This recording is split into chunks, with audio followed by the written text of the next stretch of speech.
الحمد للہ رب العالمین والصلاة والسلام علی سید المرسلین وعلی آلہ واصحابہ اجمعین، اما بعد فاعوذ باللہ من الشیطان الرجیم، بسم اللہ الرحمن الرحیم۔ فإن الله هو مولاه وجبريل وصالح المؤمنين والملائكة بعد ذلك ظهير۔ آمنت بالله صدق الله العلي العظيم۔ وقال الله تعالى في شأن حبيبه الكريم: إن الله وملائكته يصلون على النبي یا ایہا الذین آمنوا صلوا علیہ وسلموا تسلیما۔ اللہم صلی علی سیدنا و مولانا محمد معدن الجود والکرم وعلی آلہ وبارک وسلم۔ صلاۃ و سلاما علیک یا رسول اللہ صلی اللہ تعالی علیہ وآلہ وصحبہ وسلم۔ اما بعد، ہر تعریف اور بڑائی صرف اللہ تعالیٰ کے لیے ہے، جو سارے جہان کا مالک ہے، مختار ہے، اور جو سارے جہان کا پالنہار ہے۔ میں اس بات کی گواہی دیتا ہوں کہ اللہ تعالیٰ کے سوا کوئی عبادت کے لائق نہیں، وہ ایک ہے، اس کا کوئی ساتھی اور شریک نہیں۔ اور میں اس بات کی بھی گواہی دیتا ہوں کہ آپ کے اور ہمارے پیارے آقا اور مولا حضور پرنور رحمت کونین حضرت سیدنا محمد مصطفیٰ احمد مجتبیٰ صلی اللہ تعالی علیہ وآلہ وصحبہ وسلم اللہ تعالی کی آخری رسول اور اس کے برگزیدہ بندے ہیں۔ اللہ تعالی حضور اکرم نور مجسم رحمت عالم صلی اللہ علیہ وآلہ وصحبہ وسلم پر، اہل بیت، صحابہ کرام، تابعین اور تبع تابعین اولیاء امت پر قیامت تک بکثرت رحمتیں اور برکتیں نازل فرماتا رہے۔ محبت سے ایک مرتبہ درود پاک پڑھ لیجیے۔ اللہم صلی علی سیدنا و مولانا محمد معدن الجود والکرم وعلی آلہ وبارک وسلم۔ صلاۃ و سلام علیک یا رسول اللہ صلی اللہ تعالی علیہ وآلہ وصحبہ وسلم۔ معزز سامعین، نوجوان ساتھیوں، السلام علیکم ورحمۃ اللہ وبرکاتہ۔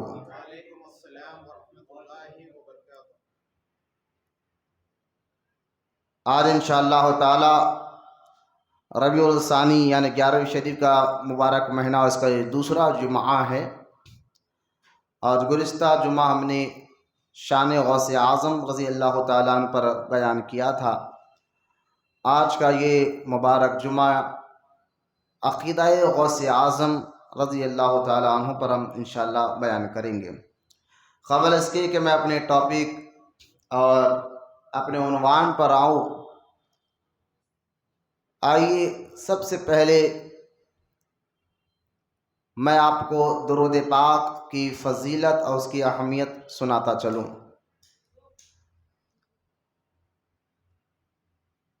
روایتوں میں آتا ہے، حضرت سیدنا سفیان ثوری رضی اللہ تعالیٰ عنہ بہت بڑے بزرگ تابعین کے دور میں گزرے ہیں۔ سفیان ثوری جو امام بخاری کے استادوں میں بھی آتے ہیں۔ حضرت سفیان ثوری رضی اللہ تعالیٰ عنہ فرماتے ہیں کہ میں ایک مرتبہ کعبے کا طواف کر رہا تھا، تو میں نے ایک نوجوان کو دیکھا کہ وہ نوجوان کعبے کے طواف کے دوران یعنی ہر قدم پر درود پڑھ رہا ہے، اور درود سے ہٹ کر کچھ چیز پڑھ ہی نہیں رہا ہے۔ حضرت سفیان ثوری رضی اللہ تعالیٰ عنہ نے اس کے اس عمل کو دیکھ کر تعجب کیا اور اس کو پوچھا کہ تم کعبے کا طواف کرتے کرتے ہر قدم پر درود ہی کیوں پڑھ رہے ہو؟ کوئی اور وظیفہ کیوں نہیں پڑھتے؟ تو اس نوجوان آدمی نے کہا اس کے پیچھے بہت بڑا راز ہے۔ تو سفیان ثوری رضی اللہ تعالیٰ عنہ نے فرمایا مجھے بتاؤ وہ راز کیا ہے؟ اس نوجوان نے جب اس کو معلوم ہوا کہ یہ کوئی عام بزرگ نہیں سفیان ثوری ہے، تو وہ بالکل ادب میں آ کر اس نے اپنا واقعہ یوں سنایا۔ وہ نوجوان کہتا ہے کہ حضرت بات دراصل یہ ہے کہ میں اور میرے والد اپنے گھر سے حج کے لیے نکلے تھے۔ راستے میں میرے والد کا انتقال ہو گیا، وہ مر گئے۔ جب میرے والد کا انتقال ہو گیا تو اچانک ان کے انتقال کے بعد میرے والد کا چہرہ بالکل کالا پڑ گیا اور سیاہ پڑ گیا۔ میں بہت پریشان ہو گیا کہ میرے والد کے انتقال کے بعد اتنا خطرناک طریقے سے میرے والد کا چہرہ بالکل کالا پڑ گیا، تو میں سمجھ گئی ان کے گناہوں کی وجہ ہو سکتی ہے۔ جنگل تھا، میں میرے والد کی اس حالت کو دیکھ کر اللہ تعالیٰ کی بارگاہ میں دعائیں کر رہا تھا۔ اچانک ایک گھوڑے پہ سوار ایک شخص حاضر ہوئے اور انہوں نے میرے والد کے بارے میں کہا کہ اپنے والد کے چہرے سے کفن کو ہٹا۔ تو میں نے اپنے والد کے چہرے پہ کفن کو ہٹایا اور اس گھوڑے پہ آنے والے شخصیت نے اپنا مبارک ہاتھ ان میرے والد کے چہرے کی طرف کیا تو اللہ تعالیٰ نے میرے والد کے چہرے کو روشن کر دیا۔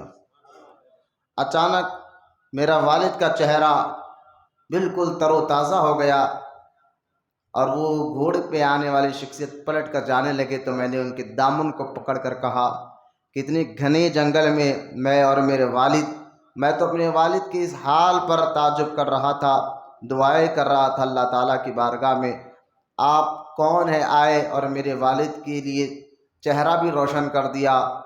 تو اس گھوڑے پہ آنے والے شخصیت نے کہا کہ نوجوان میں تیرا نبی محمد رسول اللہ ہوں صلی اللہ علیہ وسلم۔ کہا یا رسول اللہ صلی اللہ علیہ وسلم آقا وجہ کیا ہے؟ والد کے گناہ شاید زیادہ تھے، وہ تو چہرہ مرنے کے بعد کالا پڑ گیا تھا، لیکن آپ اچانک آ کر اس پر کرم فرمائے، اس کی وجہ کیا ہے؟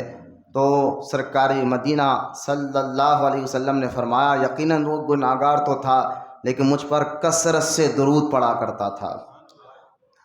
تو درود پڑھنے کی وجہ سے اللہ تعالیٰ اس کے گناہوں کو معاف فرما دیا۔ یہ روایت سنا کر وہ نوجوان کہتا حضور اس لیے میں کعبۃ اللہ میں جب سے کعبے کا طواف کر رہا ہوں، بس جب سے اب تک صرف درود ہی پڑھ رہا ہوں۔ یقیناً یہ واقعے سے ہمیں جہاں یہ بات معلوم ہو رہی ہے کہ درود پڑھنے والوں کے اللہ تعالیٰ گناہوں کو بھی معاف فرماتا ہے۔ درود ایک ایسا وظیفہ ہے جس میں خود اللہ تعالیٰ جو ہے اپنے حبیب علیہ الصلوۃ والسلام پر درود و سلام بھیجتا ہے۔ درود پاک پڑھنے سے میں اکثر یہ بات اس لیے بیان سے خبر سناتا ہوں کہ درود ہر چیز کے لیے ایک وظیفہ ہے۔ درود پاک پڑھنے سے گناہ معاف ہوتے ہیں، درود پاک پڑھنے سے اللہ نیکی عطا فرماتا ہے، درود پاک پڑھنے سے اللہ تعالیٰ درجات کو بلند کرتا ہے، درود پاک پڑھنے سے اللہ تعالیٰ مصیبتوں، مشکلوں اور پریشانیوں کو ہٹاتا ہے۔ درود پاک پڑھنے والوں کو اللہ تعالیٰ دنیا میں بھی کامیابی عطا فرماتا ہے، قبر میں بھی کامیابی عطا فرماتا ہے اور آخرت میں بھی کامیابی عطا فرماتا ہے۔ الغرض درود پاک کے بے شمار فضائل احادیث پاک میں موجود ہے، بزرگان دین نے اپنی کتابوں میں لکھا ہے۔ آئیے محبت اور عقیدت کے ساتھ ہم سب کے پیارے آقا اور مولا حضور پر نور رحمت کونین صلی اللہ تعالی علیہ وسلم کی بارگاہ اقدس میں درود پاک کا نذرانہ پیش کرے۔ سب مل کر پڑھیے اللہم صلی علی سیدنا و مولانا محمد معدن الجود والکرم علی آلہ وبارک وسلم صلاۃ و سلام علیک یا رسول اللہ صلی اللہ تعالی علیہ وسلم۔ درود پاک پڑھ کے فضائل سننے کے بعد آج ہم اور آپ سرکار غوث پاک رضی اللہ تعالیٰ عنہ کی بارگاہ میں آئیے چلتے ہیں۔ آج کا جو عنوان اور ٹاپک جو موضوع پر جو آپ کو سمجھانا ہے، جس لیسنس پر آپ کو سمجھانا ہے، وہ ٹاپک ہے عقیدہ۔ عقیدہ اور کیا ہے؟ عقیدے کا دوسرا نام ایمان ہے۔ عقیدے کا دوسرا نام ایمان ہے۔ عقیدہ کہے اور ایمان کہے، دونوں ایک ہی بات ہے۔ عقیدے کا مطلب بھی وہی ہے، ایمان کا مطلب بھی وہی ہے۔ مطلب کیا؟ عقیدے کا مطلب ہے پختہ یقین، اور ایمان کا مطلب بھی ہے کامل یقین۔ تو ایمان اور عقیدہ دونوں لفظ الگ الگ ہے لیکن معنی ایک ہی ہے۔ اور قرآن پاک میں ایک نہیں کئی جگہ اللہ تعالیٰ نے ارشاد فرمایا ان الذین آمنوا وعاملوا الصالحات، جس میں اللہ تعالیٰ ارشاد فرماتا ہے کہ بے شک جو لوگ ایمان لائے اور اچھے کام کرے وہی کامیاب ہے۔ تو یہاں اچھے کام سے پہلے اللہ تعالیٰ نے ایمان کا ذکر فرمایا۔ تو یہاں ایک بات سمجھ لے کہ نیک اعمال کا دار و مدار ایمان پر ہے۔ ایمان والوں کے نیکیوں کو اللہ تعالیٰ قبول فرماتا ہے، ایمان والوں کی عبادتوں کو اللہ قبول فرماتا ہے۔ ایمان والا جو بھی اچھا کام کرے اللہ تعالیٰ اس کو دنیا اور آخرت میں اس کا اجر عطا فرماتا ہے۔ بہت سے لوگ جو ایمان نہیں لاتے، غیر مسلم ہوتے ہیں، وہ لوگ بھی کچھ انسانیت کا اچھا کام دنیا میں کر دیتے ہیں۔ کسی کو بھوکے کو کھانا کھلا دیا، لنگڑے کو کپڑا پہنا دیا، کسی غریب کی مدد کر دی، یعنی کہ وہ مسلمان نہیں ہوتے لیکن اچھا کام کرتے ہیں۔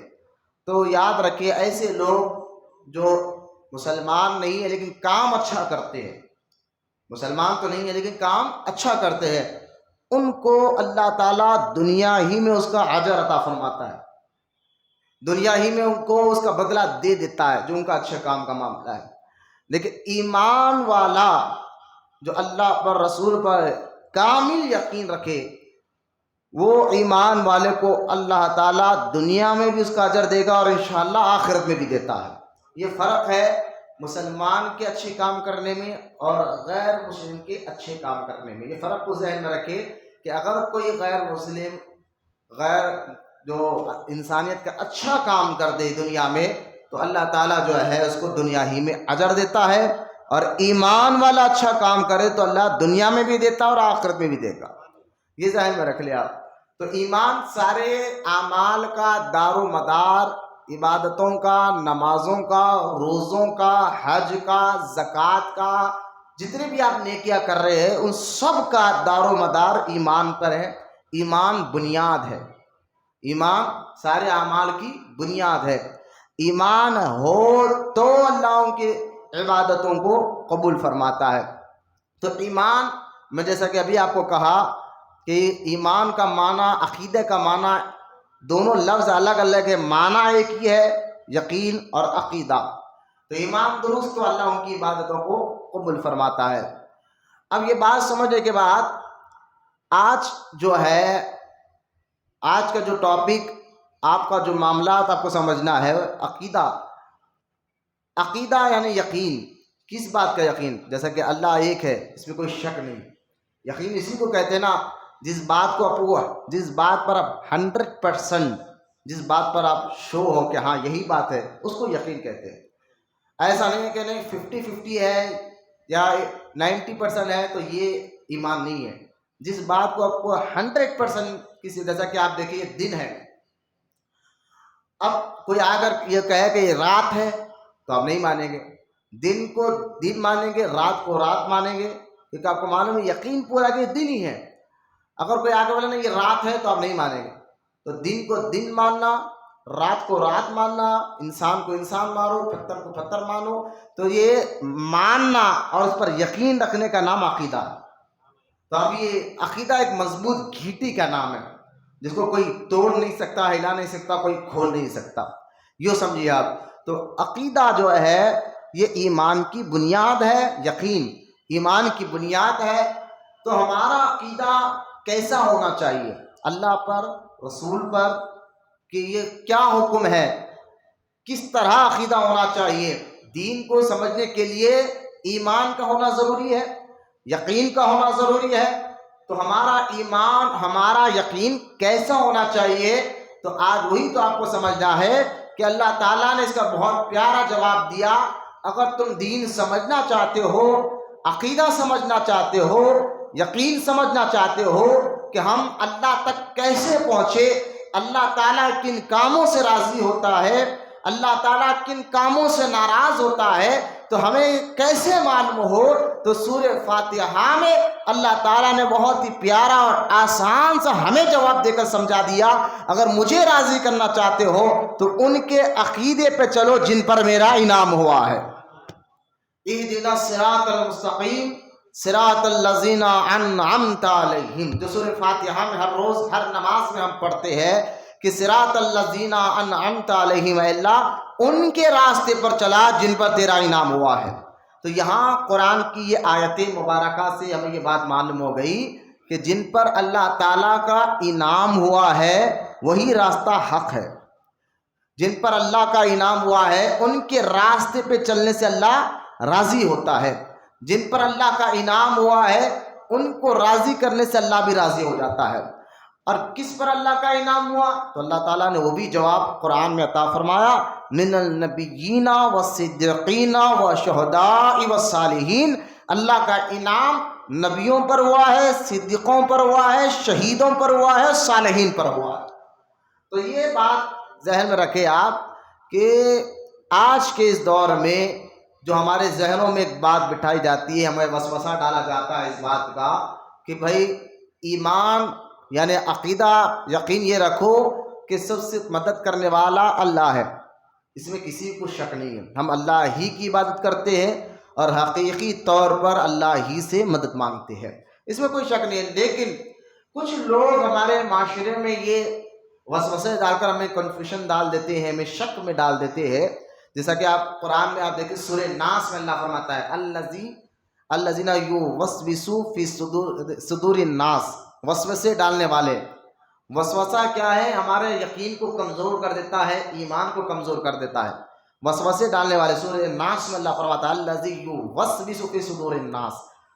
اور وسوسے ڈالنے والے کون ہیں؟ صرف شیطان وسوسے نہیں ڈالتا، اللہ تعالیٰ نے قرآن میں فرمایا من الجنتی والناس، شیطان بھی ہوتے ہیں جو تمہیں وسوسے ڈال کر تمہارا ایمان اور عقیدہ خراب کرتے ہیں، اور کچھ انسان بھی ہوتے ہیں جو تمہارے ایمان اور عقیدے کو خراب کرتے ہیں۔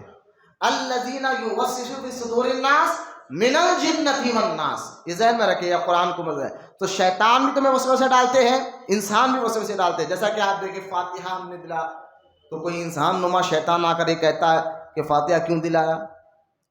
11ویں شریف کی تو کوئی انسان نما شیطان، اب وسوسے آپ سوچنے پڑتے 11ویں شریف کیوں کی، فلاں بزرگ کا عرض میں کیوں گئے، درگاہ کیوں جاتے ہو، وسوسے ڈالنا۔ تو وسوسوں سے ایمان اور عقیدہ کمزور ہو جاتا ہے۔ اور میں نے ابھی آپ کو بتایا جہاں پر آپ کا یقین میں ڈکمک پنا آ جائے تو وہاں ایمان کمزور پڑ جاتا ہے۔ جو ایمان اسی کو کہتے ہیں جس بات کو آپ کو 100% جس بات کو آپ کو یقین ہو، جس میں کوئی شک نہ ہو، اسی کو ایمان کہتے ہیں، اسی کو عقیدہ کہتے ہیں۔ تو اب یہاں ہمارے سوالات یہ ہے کہ آج کے اس دور میں جہاں ہمارے ایمان اور عقیدے کو ٹٹولا جاتا ہے، ہمیں تانا دیا جاتا ہے کہ تم اللہ کو چھوڑ کر غوث اعظم سے کیوں مدد مانگتے ہو، اللہ کو چھوڑ کر غریب نواز سے کیوں مدد مانگتے ہو، اللہ کو چھوڑ کر ان بزرگان دین کے مزارات پر کیوں جاتے ہو، کیوں مدد مانگتے ہو؟ تو ہم نے کئی مرتبہ اس کا جواب دیا کہ دیکھو مدد تو حقیقی طور پر اللہ کرنے والا ہے، یہ بزرگان دین یہ ذریعہ ہم سمجھتے ہیں، ان کو خدا نہیں سمجھتے۔ جیسا کہ آپ دیکھیں حضرت پیر مہر علی شاہ رحمۃ اللہ علیہ، پیر مہر علی شاہ رحمۃ اللہ تعالی علیہ سے ایک آدمی آتا ہے، آ کر پوچھتا حضور آپ اللہ سے مدد مانگتے ہیں؟ آپ نے فرمایا ہاں بالکل، اللہ مدد حقیقی طور پر اللہ ہی مدد کرنے والا ہے۔ پھر اس نے پوچھا آپ غوث اعظم سے بھی مدد مانگتے ہیں؟ آپ نے فرمایا ہاں میں اللہ سے بھی مدد مانگتا ہوں، غوث اعظم سے بھی مدد مانگتا ہوں۔ تو وہ آدمی آنے کے کہنے لگا یہ کیا بات ہے کہ آپ خود اتنے بڑے بزرگ ہیں اور آپ کہہ رہے ہیں کہ میں اللہ سے بھی مدد مانگتا ہوں، غوث اعظم سے بھی مدد مانگتا ہوں۔ تو حضرت پیر مہر علی شاہ رحمۃ اللہ تعالی علیہ نے ایک پانی کا گلاس منگوایا اور منگا کر اس آدمی کو کہا یہ پانی پیو، اس نے پانی پیا۔ پانی پینے کے بعد اس آدمی سے، اب دیکھیں اللہ والے کس آسان طریقے سے مسئلے کا حل سمجھا دیتے تھے. اب پانی پینے کے بعد اب اس سے پوچھا ذرا یہ بتا تیری پیاس بجھ گئی؟ بولے ہاں بجھ گئی. اب وہ مہر علی شاہ نے پوچھا تیری پیاس کس نے بجھائی؟ انہیں پانی نے. پانی پیا تو پیاس بجھی. تو کہا پانی نے اگر پیاس بجھائی تو پھر اللہ کیا کر رہا؟ بولے نہیں اللہ نے پیاس بجھائی. اچھا جب اللہ نے پیاس بجھائی تو پھر پانی کیوں پیا؟ اب یہ سوال اس کے ذہن میں ڈگمگایا اور کہنا حضرت آپ سمجھائیے کہنا چاہتے ہیں. میں نے تو حضرت پیر مہر علی شاہ نے فرمایا ہم پانی کو ذریعہ سمجھتے، پیاس اللہ ہی بجھاتا ہے. پانی کو ذریعہ سمجھتے، پیاس بجھانے والا اللہ ہی ہے. اسی طرح جو ذریعہ ہے وہ خدا نہیں ہوتا.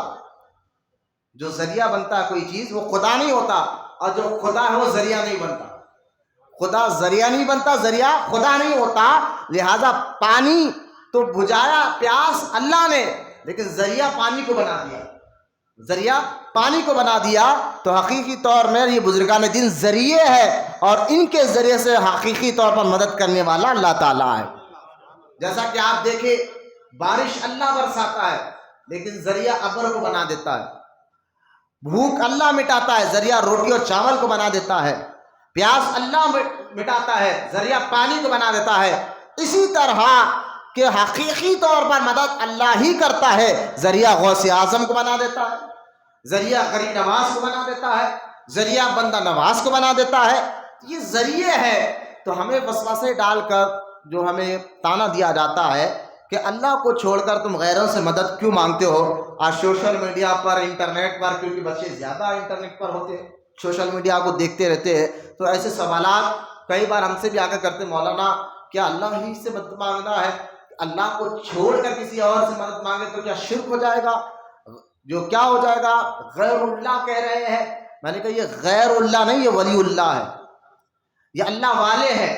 تو خیر جو آج ہم کو کنفیوژن پیدا کر دیتے ہیں، وسوسے ڈال دیتے ہیں کہ بھئی اللہ سے ہی مدد مانگنا چاہیے یا پھر اولیاء سے بھی مدد مانگ سکتے ہیں.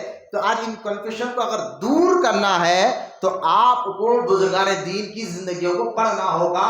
وہ بزرگان دین کی زندگیوں کو پڑھو جن کو دیکھ کر ہمیں اللہ یاد آ جاتا ہے. تو ان بزرگان دین کی زندگیوں کو پڑھنے سے ہمارا ایمان اور عقیدہ مضبوط ہوتا ہے. سرکار غوث پاک رضی اللہ تعالیٰ عنہ کے بارے میں آپ کیا رائے ہے؟ آپ مجھے بتائیے. غوث اعظم ولیوں کے سردار ہے، غوث اعظم امام الاولیاء ہے. کوئی ماں کا لال یہ ہرگز نہیں کہہ سکتا کہ معاذ اللہ غوث اعظم دوزخی ہے. ہر کوئی مانتا ہے غوث اعظم جنتی ہے، اور ہر کوئی چاہے وہابی ہو، بدعقیدہ ہو، ہر کوئی اپنے منبر پر غوث اعظم کو رحمت اللہ تعالیٰ علیہ کہتے ہیں. میں نے کہا جس کو تم ولی مانتے ہو، جس کو جنتی مانتے ہو، آؤ آج ہم ان کے عقیدے کو دیکھتے ہیں کہ ان کا عقیدہ کیسا تھا. وہ صرف اللہ ہی سے مدد مانگتے تھے یا خود جو ہے بزرگوں سے مدد بھی مانگتے تھے اور خود دوسروں کی مدد بھی کرتے تھے؟ تو ہمارا عقیدہ، ہمارا ایمان سمجھنا ہے تو ہمیں صراط الذین انعمت علیہم. قرآن نے کیا پیارا فیصلہ کر دیا. دین سمجھنا ہے، قرآن حدیث کو سمجھنا ہے. اللہ تعالیٰ نے یہ نہیں کہا کہ قرآن کو پڑھو دین سمجھ میں آ جائے گا. اللہ تعالیٰ نے یہ نہیں کہا قرآن کے راستے کو پکڑ لو دین سمجھ میں آ جائے گا. اللہ پاک یہ کہہ رہا ہے ان کے راستے پر چلو جن پر میرا انعام ہوا ہے، تو ان کے راستے پر چلو گے تو دین سمجھ میں آ جائے گا. صراط الذین، یہ سورہ فاتحہ کی آیت ہے، کوئی میں فتویٰ نہیں دے رہا ہوں، قرآن کی آیت سے ایک مسئلہ آپ کو بتا رہا ہوں. آئیے سب سے پہلے میں غوث پاک رضی اللہ تعالیٰ عنہ کا عقیدہ کیسا تھا، ایمان کیسا تھا. الحمدللہ غوث اعظم کی کتاب بنیۃ الطالبین کتاب کا نام ہے. تو غوث اعظم اس کتاب میں بار بار فرماتے تھے میں خود اہل سنت سے ہوں. یہ بار بار غوث اعظم فرماتے تھے. میں غوث پاک رضی اللہ تعالیٰ عنہ کے متعلق، عقیدے کے متعلق کچھ عرض کروں. سب سے پہلے ہم قرآن سے پوچھتے ہیں کہ قرآن تو بتا، کیونکہ قرآن میں اللہ پاک فرماتا ہے ذالک الکتاب لا ریب فیہ، یہ وہ کتاب ہے جس میں کسی کو شک نہیں. اور اللہ تعالیٰ قرآن میں ایک اور جگہ فرماتا ہے ھدی للناس، کہ قرآن لوگوں کی ہدایت کے لیے آیا ہے. تو قرآن جس میں کوئی شک نہیں، قرآن جو لوگوں کی ہدایت کے لیے آیا ہے، قرآن جس کے ذریعے اسلام سمجھا جائے گا، قرآن جس کے ذریعے رب تک پہنچا جائے گا. ہم قرآن سے پوچھتے ہیں کیا حقیقی طور پر اللہ ہی مدد کرنے والا ہے، کوئی غیر مدد نہیں کر سکتا؟ تو ہم جب قرآن کو پڑھتے ہیں تو پہلے میں قرآن سے یہ ثابت کروں گا کہ اللہ تو حقیقی طور پر مدد کرنے والا ہے ہی، لیکن اللہ تعالیٰ نے کچھ ایسے بندوں کو بھی پیدا فرمایا جن کے جو ان کے ذریعے کرتا تو مدد اللہ ہی ہے، لیکن ان کے ذریعے سے کرتا ہے۔ اب آپ غور کریں، یہ قرآن میں سورہ بقرہ کی ایک آیت مبارک موجود ہے جس میں اللہ تعالیٰ فرماتا ہے کہ اللہ ہی حامی اور ناصر ہے، مددگار ہے۔ اب یہ آیت ذرا غور سے سنیں، کون آ رہا جا رہا اس پر توجہ نہ کریں، بڑی مہربانی آپ میرے پاس توجہ کر میری ایک بات کو سنیں کہ آج قرآن کی یہ سورہ بقرہ کی ایک آیت مبارکہ ہے جس میں اللہ تعالیٰ فرماتا ہے کہ اللہ ہی مدد کرنے والا ہے، وہی ناصر ہے، وہی حامی ہے۔ یہ آیت پڑھ کر ہمیں یہ سمجھایا جاتا ہے کہ دیکھو جب اللہ ہی حامی ہے، ناصر ہے، مدد کرنے والا ہے، تو تم اللہ کو چھوڑ کر غیر اللہ کے پاس کیوں جاتے ہو؟ غوث اعظم سے کیوں مدد مانگتے ہو؟ بزرگوں سے کیوں مدد مانگتے ہو؟ سوال۔ تو اب مجھے ایک بات بتائیے، قرآن اب شوق سنیں، بہت آسان کر میں آپ کو ایک ایک جملہ سمجھ میں آئے اسی میں بات کر رہا ہوں۔ مجھے ایک بات بتائیے کہ قرآن اللہ کا کلام ہے، پہلی بات یہ تو ہم سب مانتے ہیں، اور دوسری بات کہ بندہ اگر کوئی کتاب لکھتا ہے، کلام کرتا ہے، تو اس میں کوئی خرابی ہو سکتی ہے، اس میں کچھ دگمک ہو سکتی ہے، بندہ غلطی کر سکتا ہے، لیکن اللہ غلطیوں سے پاک، اللہ ہر عیب سے پاک۔ جس طرح اللہ ہر عیب سے پاک ہے، اس طرح اللہ کا کلام بھی ہر عیب سے پاک ہے۔ قرآن ایک واحد ایسا کتاب ہے جس میں کوئی غلطی نہیں، قرآن میں کوئی ملاوٹ نہیں۔ لہذا قرآن میں مجھے ایک بات بتائیے، اگر وہابی بدعقیدہ یہ بات کہہ رہے ہیں کہ اللہ ہی مدد کرتا، کوئی مدد نہیں کرتا، تو ہمارا ایک سوال ان سے یہ ہے کہ جناب یہ بتائیے، یقیناً مدد تو اللہ ہی کرتا ہے جو آپ کہہ رہے ہیں، قرآن کی آیت پڑھ رہے ہیں، لیکن قرآن میں جہاں اللہ یہ کہہ رہا ہے کہ میں ہی مددگار ہوں، میرے سوا کوئی مدد نہیں کرتا، میں نے کہا پھر قرآن میں ایک اور بھی آیت ہے جس میں اللہ فرماتا ہے میں بھی مدد کرتا ہوں، جبریل بھی مدد کرتے ہیں اور مومنین بھی مدد کرتے ہیں۔ بولے محبت سے سوال، مطلب مجھے بات سمجھائیے، ہے تو قرآن، یہ وہابی بھی قرآن پڑھ کر کہنا اللہ مدد کرتا ہے، اور ہم بھی قرآن کی آیت ابھی میں بتاؤں گا جس میں خود اللہ فرماتا ہے میں بھی مدد کرتا ہوں، جبریل بھی مدد کرتے ہیں، مومنین بھی مدد کرتے ہیں۔ تو قرآن میں ایک آیت میں اللہ کہتا ہے مجھ سے مدد مانگو، دوسری آیت میں اللہ یہ کہہ رہا ہے کہ جبریل بھی مدد کرتے ہیں۔ تو اب ان دونوں آیتوں کا معنی کیا نکالو گے، مطلب کیسے نکالو گے؟ آپ کہیں گے معاذ اللہ سے غلطی ہوئی، ایسا ہو نہیں سکتا، اللہ سے غلطی ہو نہیں سکتی۔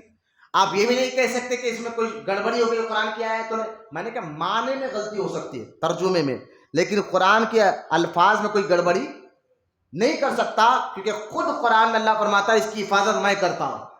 تو اللہ تعالیٰ نے قرآن کی حفاظت کا ذمہ لیا ہے، تو معنی میں گڑبڑی ہو سکتی ہے۔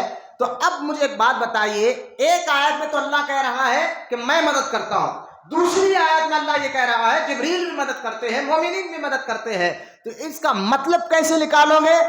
دونوں آیتوں کو کس طرح مطلب سمجھاؤں گے لوگوں کو؟ تو آسان سی بات یہ ہے کہ جہاں اللہ یہ کہہ رہا ہے کہ میں ہی مدد کرتا ہوں، اس کا مطلب ہے کہ حقیقی طور پر اللہ مدد کرنے والا ہے، اور جہاں یہ آیت میں اللہ فرما رہا ہے کہ جبریل بھی مدد کرتے ہیں، مومنین بھی مدد کرتے ہیں، تو ان آیات میں اللہ تعالیٰ جبریل کے ذریعے مدد کر رہا ہے۔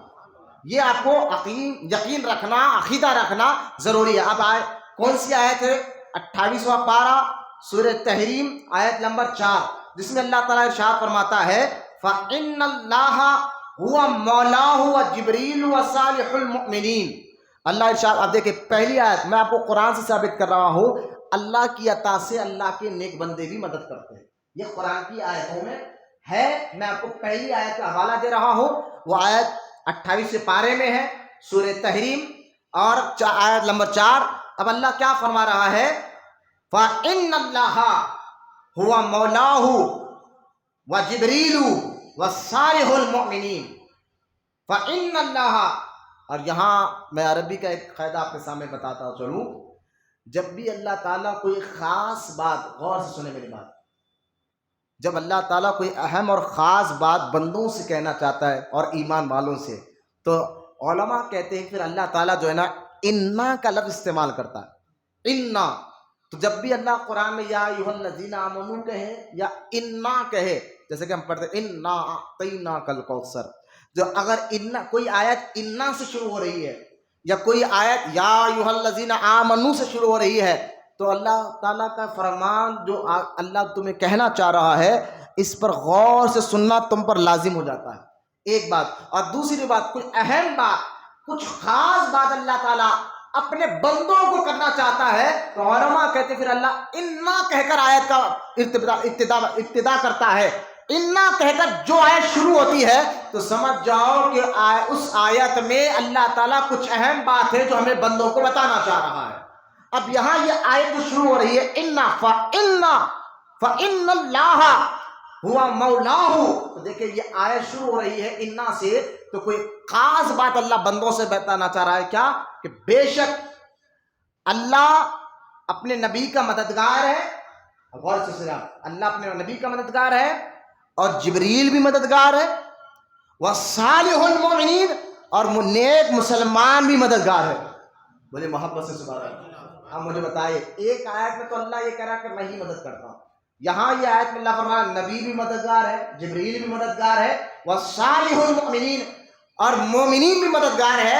اب سارے وہابیوں کو میں انٹرنیٹ کے ذریعے سے ہی پوچھوں گا، جناب جو قرآن پڑھ کر لوگوں کا معنی سمجھانے کی کوشش کر رہے ہیں کہ اللہ مدد کرتا اور کوئی مدد نہیں کر سکتا، میں نے کہا پھر یہ آیت کا معنی کیا نکالو گے جس میں خود اللہ کہہ کے مومنین بھی مدد کرتے، جس میں اللہ خود یہ کہہ رہا ہے۔ اچھا یہ ایک آیت ہے، اور دوسری آیت میں سنیے آپ، صرف یہ ایک آیت نہیں ہے، اور بھی آیت ہے قرآن پاک میں اللہ تعالیٰ نے بیان فرمایا ہے۔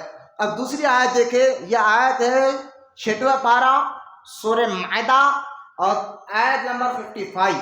میں پہلے یہ ثابت کر رہا ہوں کہ اللہ کی عطا سے اللہ کے نیک بندے بھی مدد کرتے ہیں، یہ آپ کو ثابت کرنے کے لیے میں پہلے قرآن کی آیتوں سے حوالہ دے رہا ہوں، یہ ذہن میں رکھ لیں آپ، تاکہ آنے والی بات غوث اعظم کی آپ کو سمجھ میں آ جائے۔ پہلے آپ قرآن کے ذریعے سمجھے، میں آپ کو کیا سمجھانے کی کوشش کر رہا ہوں۔ پہلی آیت، دوسری آیت سورہ مائدہ کی ہے، اور میں آیت نہیں پڑھوں گا، ترجمہ آپ کے سامنے سناؤں گا۔ میں نے آپ کو بتا دیا سورہ مائدہ 6واں پارہ آیت نمبر 55۔ اللہ ارشاد فرماتا ہے، اے مسلمانوں تمہارا مددگار نہیں مگر اللہ، تمہارا مددگار نہیں مگر اللہ اور اس کا رسول۔ تمہارے مددگار کون ہے؟ نہیں ہے، میں نے کوئی نہیں، بلکہ اللہ تمہارا مددگار ہے، اللہ اور اس کا رسول۔ یہ آیت میں رسول بھی آ گئے، مدد کرنے والا۔ آپ دیکھیں یہ آیت ہے انما ولیکم اللہ ورسولہ والذین آمنوا۔ اب غور کر اللہ فرماتا ہے بے شک اے ایمان والو، اے مسلمانوں تمہارا مددگار نہیں مگر اللہ اور اس کا رسول اور ایمان والے۔ بولے محبت سے سبحان اللہ۔ اور یہ قرآن کی آیت پڑھ رہا ہوں میں، اب سمجھے، یا اللہ فرما رہا ہے کہ اللہ بھی تمہارا مددگار ہے، رسول بھی تمہارا مددگار ہے، اور ایمان والے بھی مددگار ہے، جو نماز قائم رکھتے ہیں، زکوٰۃ دیتے ہیں اور رکوع کرنے والے ہوتے ہیں۔ مجھے بتائیے سب سے اہم صفت کون ایمان والے جو تمہاری مدد کرتے ہیں؟ جو نماز، زکوٰۃ اور رکوع کرنے والے، روزہ رکھنے والے۔ میں نے کہا یہ صفت آپ نے اللہ والوں کے پاس دیکھی ہوگی نا، جو اللہ کے نیک بندے ہیں وہ کبھی نماز نہیں چھوڑتے، جو اللہ کے نیک بندوں کو خیرات کرنا کبھی نہیں چھوڑتے، روزہ کبھی نہیں چھوڑتے، عبادت کبھی نہیں چھوڑتے۔ اللہ فرماتا ہے ان کی صفتیں بھی اللہ نے بیان فرما دی کہ ایسے لوگ ہیں جو مدد کرنے والے ہوتے ہیں۔ پتا کیا چلا؟ یہ دوسری آیت میں آپ کے سامنے رکھو جس میں اللہ فرما رہے ہیں اللہ کے نیک بندے اللہ کی دی ہوئی طاقت سے لوگوں کی مدد بھی کرتے ہیں۔ یہ دو آیت ہے۔ اب تیسری آیت، اچھا یہ آیت میں اللہ تعالیٰ حضور کے بارے میں کہہ رہا ہے کہ حضور دینے والے ہیں۔ بولے محبت سے سبحان اللہ۔ ابھی میں قرآن کی آیت ہی بتا رہا ہوں، کسی مفتی کا فتویٰ نہیں، کتاب نے آپ سمجھے۔ میں نے کہا یہ آیتیں بھی آپ کو سمجھنا ہوگا، جہاں پر ہم اولیاء سے مدد کے لیے بارگاہوں میں حاضر ہوتے ہیں، کسی کامل پیر کے بارگاہ میں حاضر ہوتے ہیں، یہ بالکل غلط نہیں، یہ قرآن حدیث کا معاملہ ہے۔ آپ دیکھیں دو آیت، تیسری آیت جس میں خود اللہ فرماتا ہے رسول دینے والے ہیں۔ اب دیکھیں تیسری آیت، یہ آیت مبارکہ ہے سورہ 10واں پارہ سورہ توبہ اور آیت نمبر 59 ہے، جس میں اللہ تعالیٰ ارشاد فرماتا ہے، غور سے سنیں، میں یہاں ترجمہ آپ کے سامنے پڑھ رہا ہوں کہ وقت زیادہ ہو جائے گا، مجھے کم وقت میں زیادہ باتیں آپ کے سامنے کرنی ہے، لہٰذا اللہ فرماتا ہے اور کیا خوب تھا اگر وہ راضی ہوتے، کیا خوب بات تھی اگر وہ راضی ہوتے خدا اور اس کا رسول کے دیے پر، کیا خوب تھا اگر وہ راضی ہوتے اللہ کے دیے پر اور رسول کے دیے پر، اور کہتے ہمیں اللہ کافی ہے، اب دیں گا اللہ ہمیں اپنے فضل سے، اور رسول اور اس کا رسول، بے شک ہم اللہ کی طرف رغبت والے ہیں۔ اس آیت میں اللہ تعالیٰ نے اپنے رسول صلی اللہ علیہ وسلم کے بارے میں فرمایا کہ رسول دینے والے ہیں، بولے محبت سے سبحان اللہ۔ اب دیکھیے تیسری آیت، اب چوتھی آیت ہے، اب یہ آیت ہے 30ویں پارے کی، سورہ نازیات کی آیت ہے، سورہ نازیات کی، اور آیت کیا ہے ذرا سن لیجیے اب، فل مدبرات امرا، فل مدبرات امرا، یہ آیت مبارک 30ویں پارہ سورہ نازیات ہے۔ اللہ ارشاد فرماتا ہے ہم نے فرشتوں کو یہ دنیا کے کاروبار کے لیے پیدا فرمایا۔ مطلب کیا ہے؟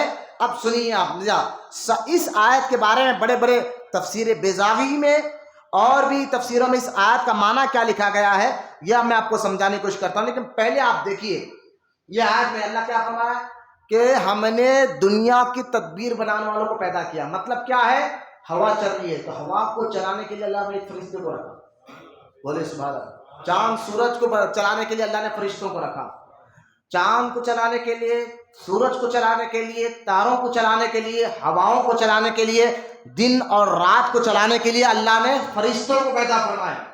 اب یہ آیت جو 30 پارے میں، آپ کہیں گے مولانا اس کا مطلب کیا ہے؟ وہی تو آپ کو سمجھا رہا ہوں۔ اب یہ آیت سے آپ کو پتا چلے گا جو اللہ کے نیک اور محبوب بندے ہوتے ہیں جب وہ دنیا سے جاتے ہیں، غور سے سنیں آپ، تفسیر میں اس آیت کے معنی آئے ہیں جب وہ دنیا سے جاتے ہیں تو ان کی روحوں کو، اللہ کے نیک بندوں کی روحوں کو اللہ تعالیٰ ان فرشتوں کے ساتھ کھڑا کر دیتا ہے جو فرشتے ہوائیں چلا رہے ہیں، جو فرشتے کائنات کو چلا رہے ہیں اللہ کے حکم سے۔ تو اللہ کے حکم سے بزرگان دین کی روح دنیا سے جانے کے بعد بھی اللہ تعالیٰ کے حکم سے لوگوں کی مدد کرتے رہتے ہیں۔ یہ ہے پتا، جس طرح اللہ حقیقی طور پر اللہ سب کی مدد کرنے والا ہے، لیکن ذریعہ اللہ نے بنا دیے۔ ہوا کو کہا، فرشتے کو کہا کہ تو ہوا چلانا، تو ہوا اللہ کے حکم سے فرشتہ چلا رہا ہے۔ اب چاند کو ہوا اللہ کے حکم سے ایک فرشتہ چلا رہا ہے، سورج کو اللہ کے حکم سے سورج کو ایک فرشتہ چلا رہا ہے۔ اسی طرح اللہ کے حکم سے اللہ کے نیک بندے دنیا سے جانے کے بعد بھی ان کے قبروں سے ان کی روحیں اللہ کے نیک بندوں کی مدد کے لیے آیا کرتے ہیں۔ اس لیے آپ لوگ ہم سے پوچھتے ہیں کہ مولانا آپ درگاہ کیوں بھیجتے ہو؟ ہم نے کہا دعا کرنے سے، کیونکہ وہاں جانے سے دعا قبول ہوتی ہے۔ تو ہمیں تانا دیا جاتا کیا درگاہ میں گئی تھی دعا قبول ہوتی؟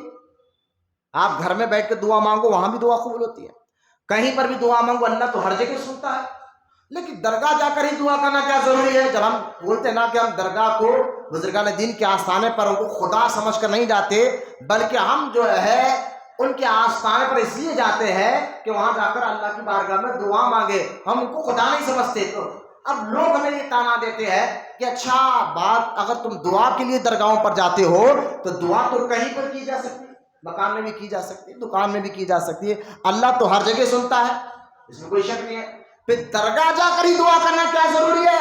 تو میں نے یہاں اس کو جواب دیتے ہوئے میں کہتا ہوں دیکھو کہ ہم دعا سنتا تو اللہ ہر جگہ سے ہے، غور سے سنیں میری بات کو، سنتا تو اللہ ہر جگہ سے ہے، راضی ہر جگہ سے نہیں ہوتا، راضی ہر جگہ سے نہیں ہوتا۔ یہ اولیاء اللہ کے آستانے ہیں، ان کے آستانے میں آ کر جو دعا کی جاتی ہے اللہ سن بھی لیتا ہے اور راضی بھی ہو جاتا ہے۔ مسئلہ یہ ہے اصل میں دعا کا، جو ہمیں تانا دیا جاتا ہے کہ بھائی دعا تو کہیں بھی کی جا سکتی ہے، درگاہ جا کر دعا کرنا کیا ضرورت ہے؟ میں نے کہا درگاہ جا کر دعا اس لیے کر رہے ہیں کہ یہاں کرنے سے اللہ سنتا بھی ہے اور راضی بھی ہو جاتا ہے۔ تو یہ معاملہ ذہن میں رکھے۔ تو 4 آیتیں میں نے آپ کے سامنے رکھی، اب آئے میں حدیث سے بھی بتاتا ہوں، یہ حدیث سے بھی آپ کے سامنے رکھتا ہوں کہ اللہ کے نیک بندے اللہ کی دی ہوئی طاقت سے لوگوں کی مدد کرتے ہیں۔ اب آئے یہ آیت 4 آیتیں میں نے آپ کے سامنے رکھ دی ہے قرآن پاک کی۔ اب آئے حدیث پاک، اب حدیث کو غور سے سنیں، آپ میری طرف توجہ کر، اس حدیث کو آپ غور سے سنیں۔ یہ حدیث پاک جو ہے کنز العمل میں ہے اور جلد نمبر 6 میں اور صفحہ نمبر 350۔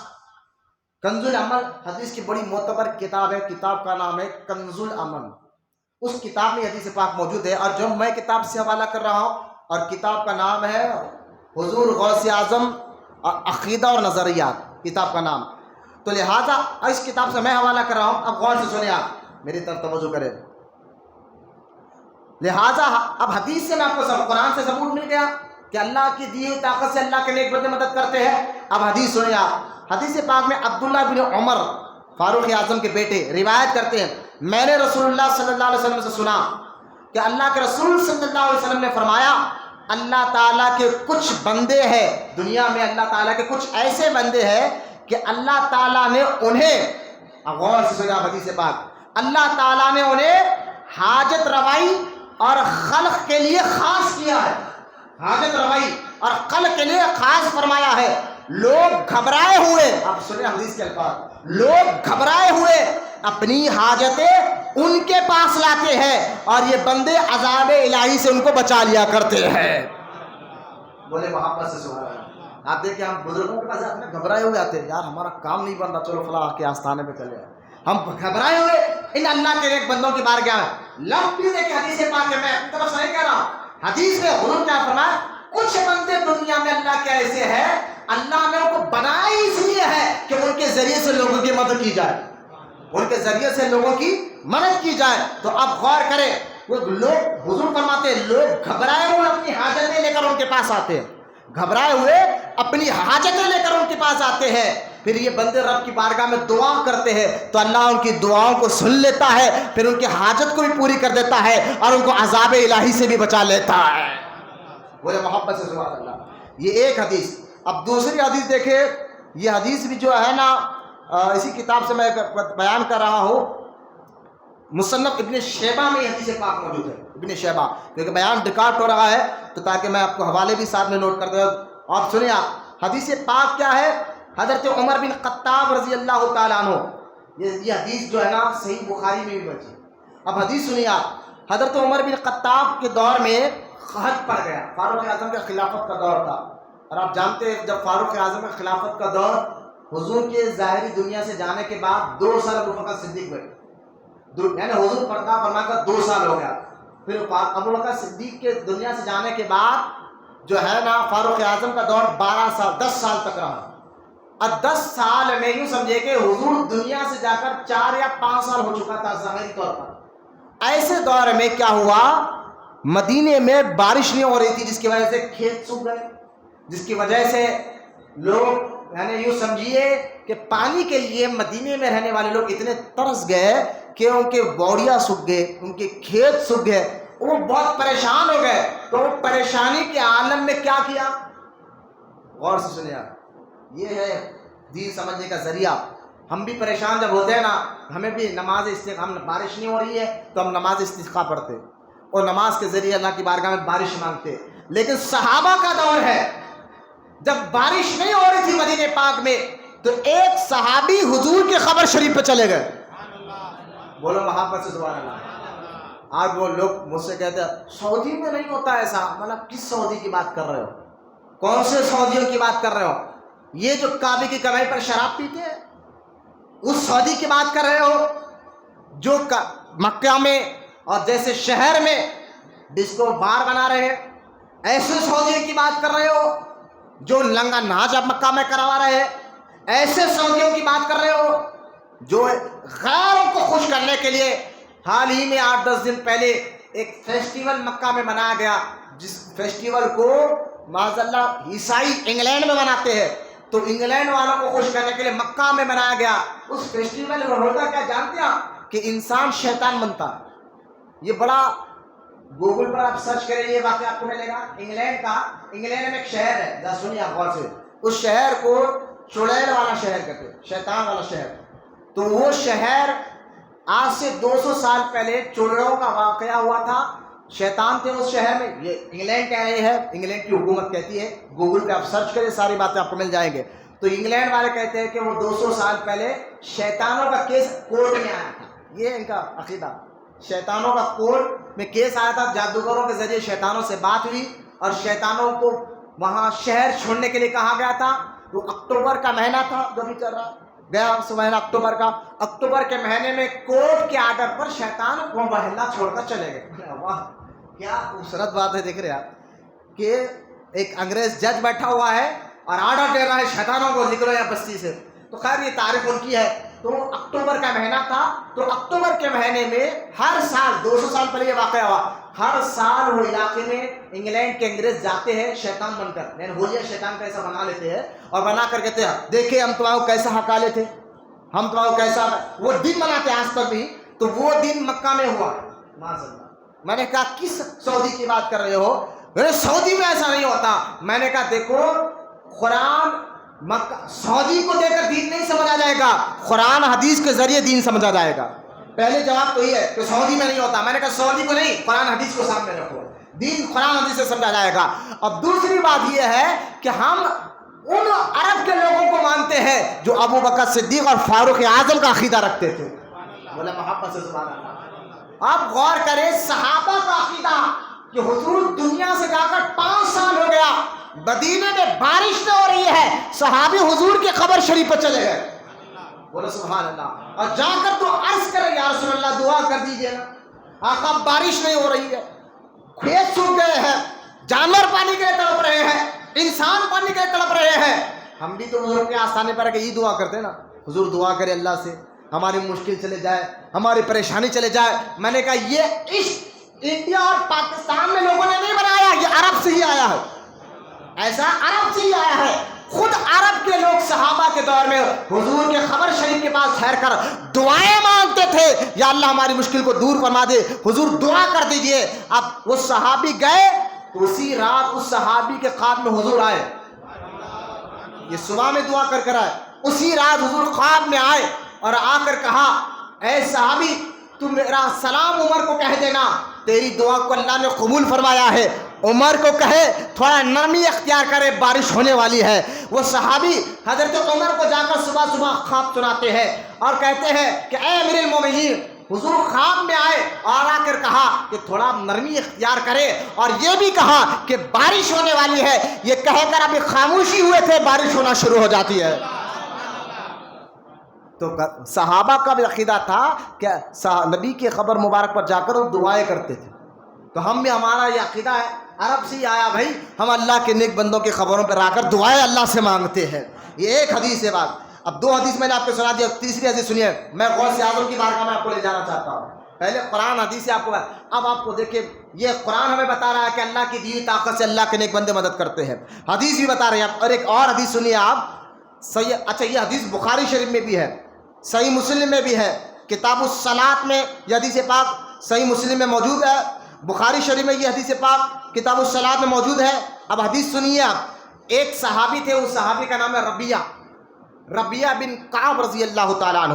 وہ صحابی رات کے ٹائم جب حضور صلی اللہ علیہ وسلم نماز تہجد کے لیے اٹھتے تھے, تو یہ صحابی حضور کو رات میں ٹھنڈ کے دن ہوتے تو پانی گرم کر دیتے, اور سرکار اس گرم پانی سے وضو فرماتے نماز تہجد کے لیے.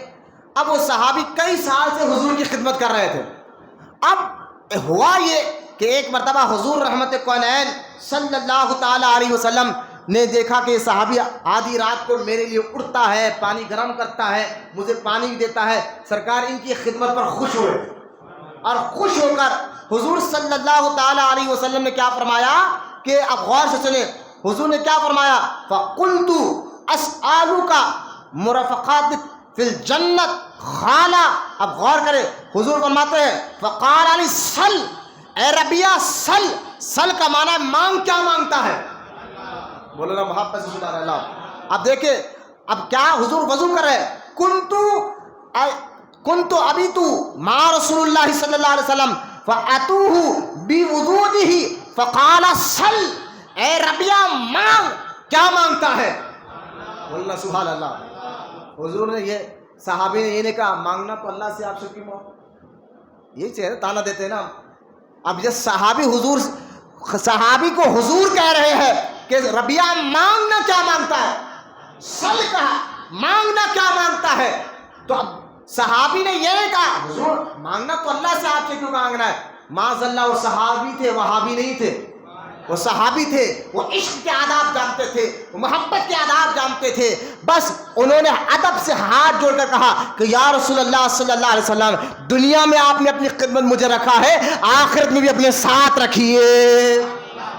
بولا محبت سے سبحان اللہ. حضور نے فرمایا اے ربیہ ٹھیک ہے جنت میں بھی تو میرا ساتھ رہے گا, بس نماز اس خوشخبری میں نماز نہیں چھوڑنا, نماز پڑھتے رہے. اب یہاں یہ غور کرے, بڑے بڑے محدثین اس حدیث کو بیان کرنے کے بعد, شاہ عبد الحق محدث دہلوی, ذرا نام بھی ریکارڈ ہو جائے, شاہ عبد الحق محدث دہلوی رحمۃ اللہ تعالیٰ علیہ اس حدیث کو عشرۃ الامات میں لکھا, اور لکھ کر کیا کہا غور سے سنیں. شاہ عبد الحق محدث دہلوی فرماتے ہیں حضور نے سل کہا, مانگ کیا مانگتا ہے, تو سل کا معنی ہے مطلق, یعنی جو مانگنا ہے مانگ. بولے محبت سے جو مانگنا ہے مانگ. تو سل کہہ کر شاہ عبد الحق محدث دہلوی اس حدیث کا معنی ہمیں سمجھا رہے ہیں. اور شاہ عبد الحق محدث دہلوی کے بارے میں آپ کو میں بتا دوں, ہندوستان میں انہی کی وجہ سے حدیث کا علم پھیلا, ایک بات. اور دوسری بات, آج جتنے بھی محدث ہوتے ہیں ان سب کے استاد شاہ عبد الحق محدث دہلوی ہے, سب کے استاد شاہ عبد الحق محدث دہلوی ہے. اب غور کرے, شاہ عبد الحق محدث دہلوی کہتے ہیں حضور جو کہنا سل اے رابعہ سل, مانگنا کیا مانگتا ہے, تو حضور نے کلی طور پر کہا یعنی جو مانگنا مانگ, یعنی دنیا مانگنا دنیا مانگ, آخرت مانگنا آخرت مانگ, جو مانگنا ہے مانگ. اس حدیث سے پتا چلا اللہ کے رسول صلی اللہ علیہ وسلم اللہ کے عطا سے لوگوں کو مدد بھی کرتے ہیں, کیونکہ اللہ تعالیٰ نے ہمارے نبی کو مختار کائنات بنا کر دنیا میں بھیجا ہے. بولے محبت سے سبحان اللہ. یہ آیت مبارک, یہ حدیث پاک بھی بتا رہے ہیں کہ سرکار نے کیا ارشاد فرمایا. اس حدیث پاک کو بیان کرنے کے بعد اعلیٰ حضرت امام احمد رضا خان رحمۃ اللہ تعالیٰ علیہ بھی فرماتے ہیں یہ حدیث سارے وہابیوں پہ ایک پہاڑ کی طرح ہے. سارے وہابیت پریشان ہو جائے گی حدیث کے سامنے, کہ یوں سمجھے گا کہ پہاڑ کے کیا, یہ کیا ہوگا کہ حضور خود میرے مانگنا کیا مانگتا ہے. بولے سبحان اللہ. ایک پہاڑ کی طرح ہے. خیر عقل ہوتی تو کیا بات ہوتی, بات سمجھ جاتے. لہٰذا نبی کریم صلی اللہ تعالیٰ علیہ وسلم کو اللہ تعالیٰ نے پاور, یہ طاقت اور یہ قوت عطا فرمائی ہے کہ وہ اللہ کی عطا سے مدد کرتے ہیں. اب یہ حدیث کی اور ایک حدیث سن لیجیے آپ, بولے محبت سے سبحان اللہ. اب حدیث پاک ہے, یہ حدیث پاک حضرت عتبہ بن غزوان رضی اللہ تعالیٰ سے روایت ہے. اللہ کے رسول صلی اللہ علیہ وسلم نے ارشاد فرمایا جب تم میں سے کوئی شخص کسی چیز کو گم کر دے یا اس کی مدد کی حاجت ہو, وہ ایسی جگہ ہو جہاں کوئی ہمدم نہیں. غور سے سنیں آپ حدیث پاک کو. حضور فرما رہے اگر تم میں سے کوئی شخص جنگل میں ہو اور کوئی تمہاری چیز گم ہو گئی یا تمہیں کچھ پریشانی آ گئی اور آس پاس تمہیں کوئی نظر نہیں آ رہا کہ آپ کس سے مدد مانگیں, کوئی نظر بھی نہیں آ رہا, حضور فرما رہے ہیں تو تم لوگ ایک کام کرو. یہ بات حدیث ہے, تم لوگ ایک کام کرو. بولے کیا؟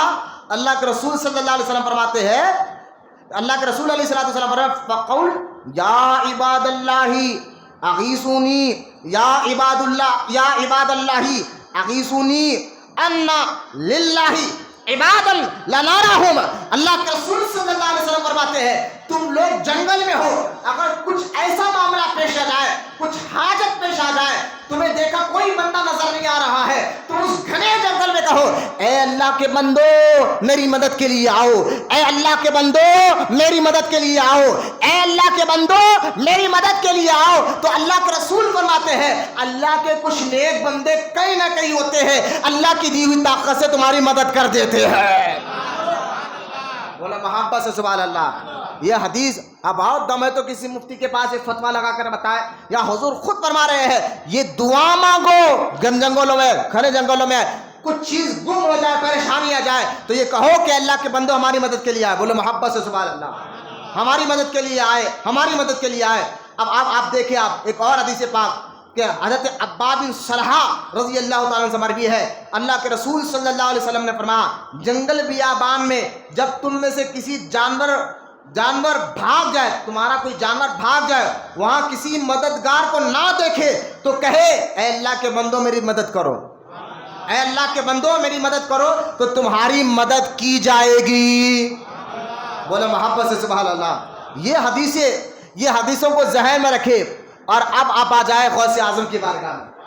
بولے محبت سے سبحان اللہ, اور محبت سے بولیے سبحان اللہ.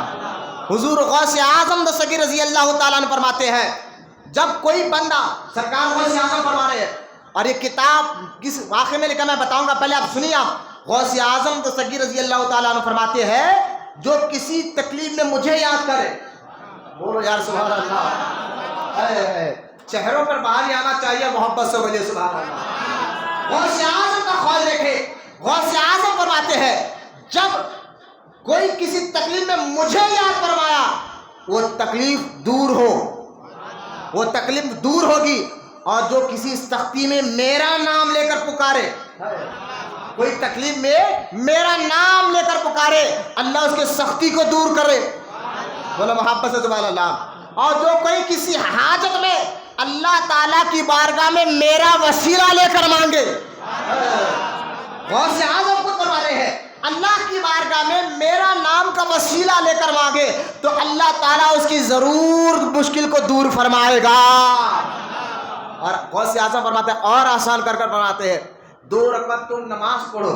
غوث اعظم فرماتے نفل نماز پڑھو اور پڑھ کر غوث اعظم فرماتے ہیں کچھ اللہ کا ذکر کرو اور کر سرکار پر درود پڑھو.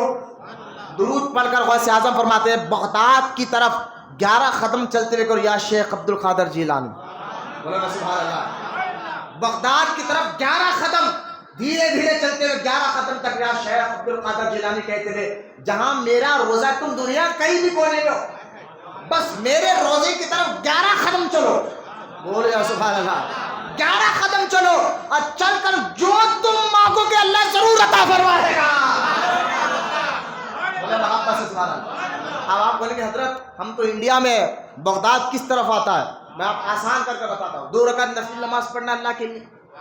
2 رکعت نفل نماز پڑھنا کس کے لیے؟ اللہ کے لیے. نماز پڑھی آپ جو ہے نا اللہ کا ذکر کر لیں یا اللہ یا رحمان 2 منٹ پھر 2 منٹ درود پڑھ لیجئے پھر کھڑے ہو جائیے. ہندوستان میں بغداد یہ طرف آتا ہے قبلے کے سیدھی طرف. قبلہ کہیں بھی ہو سیدھی طرف بغداد آتا ہے. اس لیے آپ نے دیکھا کہ ہمارے بڑے لوگ خطب کا اتنا ادب کرتے ہیں کہاں اس طرف پیر مت کرو. قبلہ معاف کرتا. آپ نے سنا ہوگا قبلہ معاف کرتا ہے خطب معاف نہیں کرتا. کیوں؟ اصل میں یہ بات یہ تھی کہ خطب کے درمیان میں ہمارے غوث اعظم کا روزہ ہے. غوث پاک کا روزہ خود جیسے کہ اعلیٰ حضرت رحمۃ اللہ تعالیٰ علیہ کو 5 سال کی عمر میں آپ کو معلوم ہوا غوث اعظم کا روزہ ادھر ہے تو ساری زندگی آپ نے اس طرف پیر نہیں کیا. یہ غوث اعظم کا عادت تھا. لہذا غور کر مسلمانوں کہ یہ ریٹ طرف قبلے سے ریٹ طرف غوث اعظم کا روزہ آتا ہے نقشے کے حساب سے. نقشے کے حساب سے تو آپ غور کریں غوث اعظم خود کہہ رہے ہیں مجھ سے مدد مانگو. مجھے بتائیے غوث اعظم غوث اعظم ہے مطلب کیا؟ جہاں وہ ولیوں کے بھی امام ہے. وہ مفتی ہے تو مفتی اعظم بھی ہے. وہ عالم ہے ان جیسا کوئی عالم نہیں، ان جیسا کوئی مفتی نہیں، ان جیسا کوئی محدث نہیں، ان جیسا کوئی محقق نہیں، ان جیسا کوئی مفسر نہیں، ارے ان جیسا کوئی ولیوں میں ولی نہیں ہے. وہ غوث اعظم پر رکھو گا. دین نہیں معلوم تھا بالکل سب کچھ معلوم ہے. میں نے کہا وہ غوث اعظم کہتے ہیں میں مدد کرتا ہوں. اس سے ہم اہل سنت کا عقیدہ معلوم ہو رہا نہیں ہو رہا؟ ہم سنیوں کا عقیدہ وہی عقیدہ ہے جو غوث اعظم کا عقیدہ ہے. ہم سنیوں کا وہی عقیدہ یقین ہے جو غوث اعظم کا یقین ہے. ہم بھی تو یہی کہے. آج یہ لوگ نکل کر کہتے ہیں کیوں مدد مانگی، کیوں جھنڈا لگا دیا، کیوں یہ کرا. ہم نے کہا بے باپ بہاڑ میں جا، ہم تیری بات کیوں مانے؟ ہم تو ان کی بات مانیں گے جن پر اللہ کا انعام ہوا ہے. بولے محبت سے سبحان اللہ. آپ دیکھیں میرے ہاتھ میں کتاب ہے. کتاب کا نام بہجت الاسرار.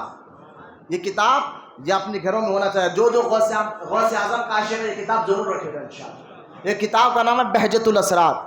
یہ کتاب غوث اعظم کے اوپر سب سے پہلے غوث اعظم کی زندگی میں لکھی گئی پہلی کتاب ہے. اور اس کو لکھنے والے حضرت سیدنا نور الدین ابو الحسن شتنونی رحمۃ اللہ تعالیٰ علیہ. اس کو لکھنے نور الدین شتنونی. اچھا یہ کون تھے؟ غوث اعظم کے دور میں ان کے والد نور الدین کے والد غوث اعظم کے خلفاء تھے. یعنی یوں سمجھیے میں آپ کو بتاؤں یہ جو کتاب رکھی ہوئی ہے حدیث کی طرز پہ لکھی گئی ہے. جیسا کہ امام بخاری نے بخاری شریف لکھی تو کس طرح لکھی کہ جو حدیث حضور نے صحابی کو بتایا، صحابی نے تابعی کو بتایا، تابعی نے اپنے شاگرد کو بتایا، ان نے اپنے شاگرد کو بتایا اور انہوں نے امام بخاری کو بتایا. یوں سمجھیے کہ امام بخاری سے لے کر اوپر حضور تک 5 یا 6 واسطے لگتے 5 یا 6 واسطے لگتے ہیں کہ امام بخاری نے ان کے استاد سے حدیث سنی، ان کے استاد نے ان کے استاد سے سنی، ان کے استاد نے تابعی سے سنی، تابعی نے صحابہ سے سنی، صحابہ نے حضور سے سنا. اس کو کہتے ہیں ترتیب، چین، اور اس کو کہتے ہیں راوی۔ تو لہٰذا جس طرح حدیث میں امام بخاری نے ترتیب کے ساتھ حدیثیں لکھی ہے، اس لیے بخاری شریف بڑی مضبوط کتاب ہے حدیثوں میں۔ اسی طرح بہجت الاسرار ایسی کتاب ہے، حدیث کی طرف پر لکھی ہے، لکھنے والے نور الدین ہے، انہوں نے اپنے والد سے سنا، والد نے اپنے پیر سے سنا، ان کے پیر نے غوث اعظم سے سنا۔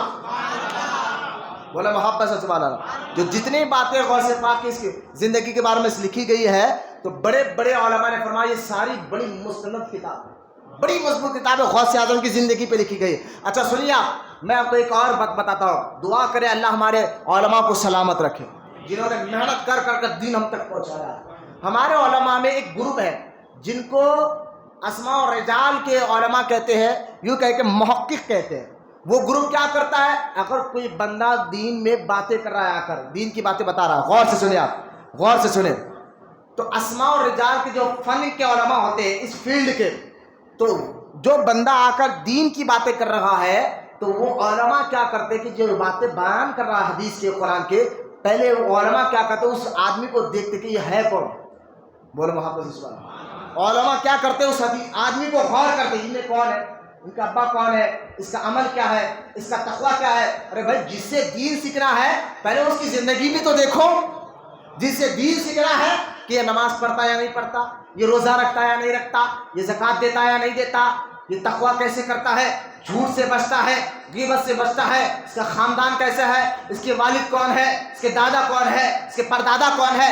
اس کو کہتے ہیں اسماء و رجال، یعنی جس آدمی سے دین لینا ہوتا ہے تو بعض علماء اس کی پوری تحقیق کرتے ہیں، بولو محبت سے سبحان اللہ۔ جیسا کہ آپ دیکھیں ہارون رشید کا دور تھا، ہارون رشید کا دور، ہارون رشید کے دور میں ایک شیعہ کیا کرا، غور سے سنیں آپ، کہ اپنے آپ کو سنی بن کر جھوٹی حدیثیں جھوٹی بیان کرنے لگا، اور اتنے حدیثیں بیان کیا، لاکھوں لاکھ حدیثیں لوگوں میں جھوٹی گاڑ دیا، جھوٹے باتیں۔ اب ایک دن پکڑا گیا، پکڑ کر فوج میں سپاہی بادشاہ کے سامنے لایا گیا، کہا حضور یہ آدمی جھوٹی باتیں لوگوں کے سامنے بیان کر رہا تھا۔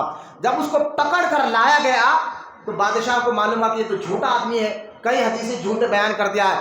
تو ہارون رشید نے کہا اس کو لے جاؤ قتل کر دو۔ تو جب اس کو قتل کرنے لے جایا گیا تو ہنسنے لگا، تو ہارون رشید نے کہا تو ہنستا کیوں ہے، ہنسنا کیوں ہے؟ کہا میں تو مر جاؤں گا لیکن میں لوگوں کے اندر جو جھوٹی باتیں بیان کر دیا ہو، حدیثیں جھوٹے بتا دیا ہو، اس کا کیسے نکالو گے آپ، اس کو کیسے ختم کرو گے آپ؟ تو ہارون رشید نے جلال میں ہو کر کھڑے ہو کر کہا تھا سن، ابھی ہمارے دور میں عبداللہ ابن مبارک جیسا شخص زندہ ہے، یہ وہ شخص ہے جس طرح چھنی سے آٹا کو چھانا جاتا ہے، اسی طرح یہ ایک ایک حدیث کو چھان کر صحیح حدیث ہم تک پہنچا دے گا۔ ہر دور میں اللہ تعالیٰ ایسے بندوں کو دنیا میں رکھتا ہے جو دین تو دین ہے، جو دین بیان کر رہا ہے، ان پر بھی تحقیق کرتے ہیں یہ کون بندہ ہے، سیدھا بیٹھو، کون بندہ ہے، کیا بیان کر رہا ہے، کیوں، کون، اس کا باپ کون ہے، دادا کون ہے، اور صحیح تحقیق کر کر دین کا صحیح آئینہ ہم تک پہنچاتے ہیں۔ بولو نا محبت سے سبحان اللہ، محبت سے بولے سبحان اللہ۔ یہ ایسے علماء ہیں جو آج تک ہمارے پاس دین پہنچا ہے، ان کے ذریعے وہ صحیح طور پر دین ہم تک پہنچا ہے۔ ان علماء میں کون کون ہے، جیسے میں عبداللہ ابن مبارک ہے، بولو محبت سے سبحان اللہ، اور ان علماء میں شاہ عبد الحق محدث دہلوی ہے، اور ان علماء میں علامہ عینی ہے، اور ان علماء میں عبد الوہاب ہے، بڑے بڑے علماء ہے۔ جب ان سے پوچھا گیا حضور آپ تو وہ لوگ ہیں جو کتاب لکھتا ہے، جو بیان کرتا ہے، اس کی تحقیق کرتے ہیں، ذرا آپ یہ بتائیے بہجت الاسرار جو کتاب حضور غوث اعظم کی زندگی میں لکھی گئی ہے، تو یہ لکھنے والے نور الدین شتفنی یہ کون تھے اور کیسے تھے؟ تو بڑے بڑے علماء نے، جو تحقیق کرنے والے نے کہا کہ یہ کتاب حدیث کی طرز پر لکھی گئی ہے اور 100 آنے یہ کتاب صحیح ہے۔ بولا محبت سے سبحان اللہ، اور محبت سے بولے سبحان اللہ۔ کیا کہا علماء نے، یہ کتاب 100 آنے اس میں باتیں لکھی گئی، سے صحیح ہے، بالکل درست ہے۔ آپ غور کریں، اسی کتاب میں یہ واقعہ لکھا ہوا ہے جو غوث اعظم فرماتے ہیں کوئی مشکل ہو تو مجھے آواز دو، بولا محبت سے سبحان اللہ۔ اسی بہجت الاسرار میں لکھا ہوا ہے مشکل ہو تو آواز دو، پریشانی ہو تو آواز دو۔ ارے یہاں تک غوث اعظم اگر جو بندہ میرا نام لے کر رب سے دعا مانگتا ہے اللہ اس کی دعا کو قبول فرماتا ہے۔ میں نے کہا یہ بہجت الاسرار ہے، اس کتاب میں خود یہ باتیں لکھی ہوئی ہے۔ اب یہاں سے غوث اعظم کا بھی عقیدہ معلوم ہو رہا ہے۔ اب دیکھیے غوث اعظم کا عقیدہ کیسا تھا۔ ہم درگاہوں پہ جاتے نا، بزرگوں سے ملنے جاتے نا، غوث اعظم بھی جاتے تھے، بولا نا سبحان اللہ۔ غوث اعظم بھی بزرگان دین سے ملنے کے لیے جایا کرتے تھے۔ اب سرکار غوث پاک رضی اللہ تعالیٰ عنہ مدرسے میں پڑھ رہے ہیں، پڑھنے کا دور ہے۔ آپ غوث اعظم دستگیر رضی اللہ تعالیٰ کی عمر 30 یا 35 سال ہے۔ آپس میں بچے ہوتے نا مدرسے میں پڑھنے والے، تو آپس میں بات ہوئی کہ غوث اعظم بغداد میں پڑھ رہے ہیں۔ پڑھتے پڑھتے بات یہ ہوئی، غوث اعظم کو معلوم ہوا کہ قریب ایک گاؤں میں ایک بہت بڑے اللہ کے ولی رہتے ہیں۔ غوث اعظم کے ساتھیوں نے کہا ہے عبد القادر چلو چل کر ملتے ہیں، جا کر مل کر آتے ہیں۔ اب غور سے سنے غوث اعظم کا عقیدہ دیکھیں، بولا محبت سے سبحان اللہ۔ ابھی میں آج آپ کو بتاؤں گا، دھجیاں اڑاؤں گا، جو عقیدہ غوث اعظم اپنے مریدوں کے لیے رکھتے تھے، آج وہ عقیدہ ہم نبی کے لیے رکھے تو شرک بول، یہ مشرک وہاں بھی کہہ رہے ہیں۔ لیکن پہلے اس بات کو دیکھیں آپ، غوث اعظم جو زندہ ولی تھے ان سے بھی ملتے تھے، اور جو مزارات میں جو ولی تھے ان کے خبر کی زیارت کے لیے بھی جایا کرتے تھے۔ غور سے سنیں آپ، حضور غوث اعظم دستگیر رضی اللہ تعالیٰ عنہ، اب 2 ساتھی آپ کے ساتھ گئے اور جا کر 2-3 آدمی غوث اعظم کو ملا کر 3 شخص اس بزرگ سے ملنے کے لیے مدرسے سے نکلے۔ تو 2 آدمیوں نے کہا اے عبد القادر، وہ بزرگ سے میں ایک ایسا سوال کروں گا انہوں میرا جواب نہیں دے سکیں گے، تکبر سے کہا۔ دوسرے آدمی نے کہا میں بھی اسی سوال کرتا ہوں، دیکھیں گے انہوں کیا جواب دیتے ہیں۔ اور لوگ دوستوں نے کہا عبد القادر آپ کیا جواب کہو گے؟ کہا میں ان سے کوئی سوال جواب کرنے نہیں بلکہ ادب سے ملنے کے لیے جا رہا ہوں۔ بولا محبت سے سبحان اللہ۔ یہ ادب رہو، ادب بزرگان دین کا، بزرگوں کا ادب رکھو، ایمان اور بھی عقیدہ بھی ملتا ہے۔ جو بزرگوں کا ادب کرتا ہے وہ ہم نے ان کو بادشاہ بنتے ہوئے دیکھا ہے، بادشاہ بنتے ہوئے۔ جب سے ہم بے ادب ہو گئے نا، ہمیں ادب نام کی کوئی چیز نہیں آئے گی، اس لیے ہم غلام بن گئے ہیں۔ جب اپنے بڑوں کا، اپنے علماء کا، اپنے بزرگوں کا ادب کرتا ہے، اللہ اس کو غلامی سے بادشاہت عطا فرماتا ہے۔ آپ دیکھیں خواجہ قطب الدین بختیار کاکی رحمۃ اللہ تعالیٰ علیہ کھڑے ہوئے تھے، ان کے ساتھ شہاب الدین عمر۔ کون ہے خواجہ قطب الدین بختیار کاکی؟ جو خواجہ غریب نواز کے خلیفہ ہے، دہلی میں جن کا مزار ہے۔ وہ عراق میں کچھ کام سے راستے میں کھڑے ہوئے تھے۔ سلطان شمس الدین التمش ابھی نوکر آدمی تھا، بادشاہ بنا نہیں تھا، یہ بادشاہ کا نوکر تھا۔ کچھ کام سے بادشاہ نے ان کو، سیٹ نے ان کو کام کے لیے بھیجایا۔ سلطان شمس الدین التمش نام ہے بھائی، قطب مینار میں اس کا مزار ہے۔ سلطان شمس الدین التمش ایسا بادشاہ ہے جس نے خواجہ قطب الدین بختیار کاکی جیسے بزرگ کی نماز جنازہ پڑھائی ہے۔ بولو محبت سے سبحان اللہ۔ سلطان شمس الدین التمش ابھی بادشاہ نہیں، غلام تھا، غلام۔ اب دیکھیں ادب سے، جو ادب کرتا ہے بزرگوں کا، اللہ اس کو بادشاہت دیتا ہے۔ ادب ضروری ہے۔ اب غور کرے، وہ جا رہا تھا، سیٹ میں کچھ کام سے بلایا، تو راستے میں کھڑے ہوئے خواجہ قطب الدین بختیار کاکی تھے اور شہاب الدین عمر سہروردی تھے۔ تو یہ گھوڑے پر تھا، وہ کھڑے ہوئے تھے دونوں بزرگ۔ تو اس نے کہا یار اتنے بڑے بزرگ راستے میں کھڑے ہو اور میں ان کے سامنے سے گھوڑے پر بیٹھ کر جاؤں؟ ان کے سامنے سے میں گھوڑے پر بیٹھ کر جاؤں؟ یہ بے ادبی ہے۔ وہ گھوڑے سے نیچے اتر گیا، سواری سے نیچے اتر گیا اور ادب سے ان کے سامنے سے جانے لگا، پیدل، گھوڑے سے پیدل جانے لگا۔ خواجہ قطب الدین بختیار کاکی نے ان کی اس ادب کو دیکھ کر کہا کہ دیکھو ہندوستان کا بادشاہ جا رہا ہے۔ بولا محبت سے سبحان اللہ۔ لوگوں نے کہا حضور یہ تو نوکر آدمی ہے، فلاں کا نوکر آدمی ہے۔ خواجہ قطب الدین بختیار کاکی نے کہا ہے تو نوکر، ادب ہمارا کرتا ہے، اللہ نے اس کو بادشاہ بنا دیا ہے۔ اور لوگوں نے دیکھا کہ سلطان شمس الدین التمش ہندوستان کا بادشاہ بنا۔ ادب لازم ہے بزرگوں کا۔ اس لیے بعض لوگ ہم کہتے ہیں نا بھائی چپل وہاں اتار کر آؤ، مزار کے قریب لوگ گھور کے دیکھ رہے۔ میں نے کہا کیوں بول رہے ہیں یار؟ ادب سکھا رہے آپ۔ یہ ادب علم لاتا ہے، ادب بزرگوں کا ادب، بڑوں کا ادب، یہ ادب جو ہے نا علم لاتا ہے، ادب اللہ تک پہنچاتا ہے، ادب اللہ راضی ہوتا ہے ادب کرنے والوں سے۔ غوث اعظم دستگیر رضی اللہ تعالیٰ نے کیا فرمایا؟ میں تو ادب سے ملوں گا، میں کوئی نیت سے نہیں جا رہا ہوں، بالکل بزرگوں کے پاس اس لیے کسی عالم، کسی مفتی، کسی اللہ کے ولی کے پاس جانا، ادب کرتے ہوئے جاؤ۔ غوث اعظم ہمیں سکھا رہے ہیں۔ اب غوث پاک رضی اللہ تعالیٰ پہنچ گئے ادب کے ساتھ، اور وہ بزرگ جو ہے نا ان کی عادت غوث اعظم کے دور کے بزرگ تھے، ان کی عادت تھی کچھ دیر غائب ہو جاتے اور کچھ دیر سامنے آتے. یہ واقعہ بھی بہجت الاسرار میں لکھا ہوا ہے، یہ کتاب کے بارے میں نے آپ کو بتا دیا. اب وہ بزرگ جیسا ہی غوث اعظم آپ کے دو ساتھی وہاں پہنچے تو وہ بزرگ غائب ہو گئے. کچھ دیر کے بعد وہ بزرگ سامنے آئے، کچھ دیر کے بعد وہ بزرگ سامنے آئے اور سامنے آ کر اسے کہا نا بزرگوں کے پاس جاؤ تو دلوں کو سنبھالو، نیتوں کو صاف رکھ کر جاؤ، اولیاء کے آستانے پر حاضری دو تو ادب کا خیال رکھو. ہم بزرگوں کا ہم تو معاذ اللہ نبی کا بے ادب ہو گیا، نبی کی بے ادب ہو گئے تو یہ ہم سے مراد ہم نہیں، اللہ کا شکر ہے ہم ادب لوگ، ہم با ادب لوگ الحمدللہ، ہم تو با ادب لوگ ہیں. میں مراد بدعقیدہ وہابیوں کو لے رہا ہوں، وہ تو اتنے بے ادب ہو گئے کہ نبی کو اپنے بڑے بھائی کی طرح سمجھنے لگے. تو ہم نبیوں کا ادب نہیں کر رہے تو ہم غلامی پہ آ گئے. لیکن آج بھی جو بزرگان دین کا ادب نبیوں کا ادب کرتا ہے اللہ دونوں جہانوں اس کو بادشاہ عطا فرماتا ہے. اب غوث اعظم سے ادب سیکھو. غوث اعظم پہنچ گئے اس بزرگ سے ملے، نوجوان کے عالم میں غوث اعظم، اور وہ بزرگ سامنے آئے اور سامنے آ کر دونوں ساتھیوں کو گھور کے دیکھا اور دیکھ کے کہا اے ابن سخا، ایک ساتھی کا نام تھا، تو کہتا ہے مجھ سے سوال کرے گا اور جواب نہیں دے سکوں گا؟ تیرا سوال کیا تو سوال مت کر، تیرا سوال کیا وہ بھی بتاتا ہوں، تیرا جواب کیا وہ بھی بتاتا ہوں. بولو سبحان اللہ. اور وہ بزرگ نے کہا تیرا سوال یہ ہے، جواب یہ ہے. جواب دیا، جواب دے کر کہا اب سن آگے کی بات. بزرگان دین کی لکھی ہوئی بات پتھر کی لکیر ہوتی ہے. میں دیکھ رہا ہوں آگے تو نصارہ ہو کر مرے گا. اللہ اکبر. بزرگوں کی بیعدلی صحیح بخاری میں بھی حدیث پاک ہے نا. اللہ کیا فرماتا ہے؟ جو میرے ولی سے دشمنی کرتا میں اس سے اعلان جنگ کرتا ہوں. ولیوں سے دشمنی اللہ کہہ ہے میں اس سے جنگ کرتا ہوں. اللہ کس سے جنگ کرنے کا مطلب کیا ہے؟ جو ولیوں کی دشمنی میں مرتا ہے ہو سکتا ہے اس کا ایمان چلا جائے، اس کا عقیدہ چلا جائے. ابن سخا کو دیکھ کر حضور نے فرمایا تھا، وہ بزرگ نے فرمایا تھا میں دیکھ رہا ہوں آگے کی کہ تو جو ہے نا تو یہودی اور نصارہ ہو کر مرے گا. اور دوسرے بزرگ کو کہا کہ تو بھی مجھ سے سوال کرنے آیا اور میں جواب نہیں سکوں گا؟ سن تیرا سوال یہ ہے، جواب یہ ہے، اور میں دیکھ رہا ہوں کہ تو بڑا عالم تو بن جائے گا لیکن دنیا کی محبت میں کانوں تک ڈوب جائے گا، دنیا کی محبت میں ڈوب جائے گا. اور تیسرا نظر اس بزرگ نے غوث اعظم کو دیکھا، غوث اعظم کو دیکھا.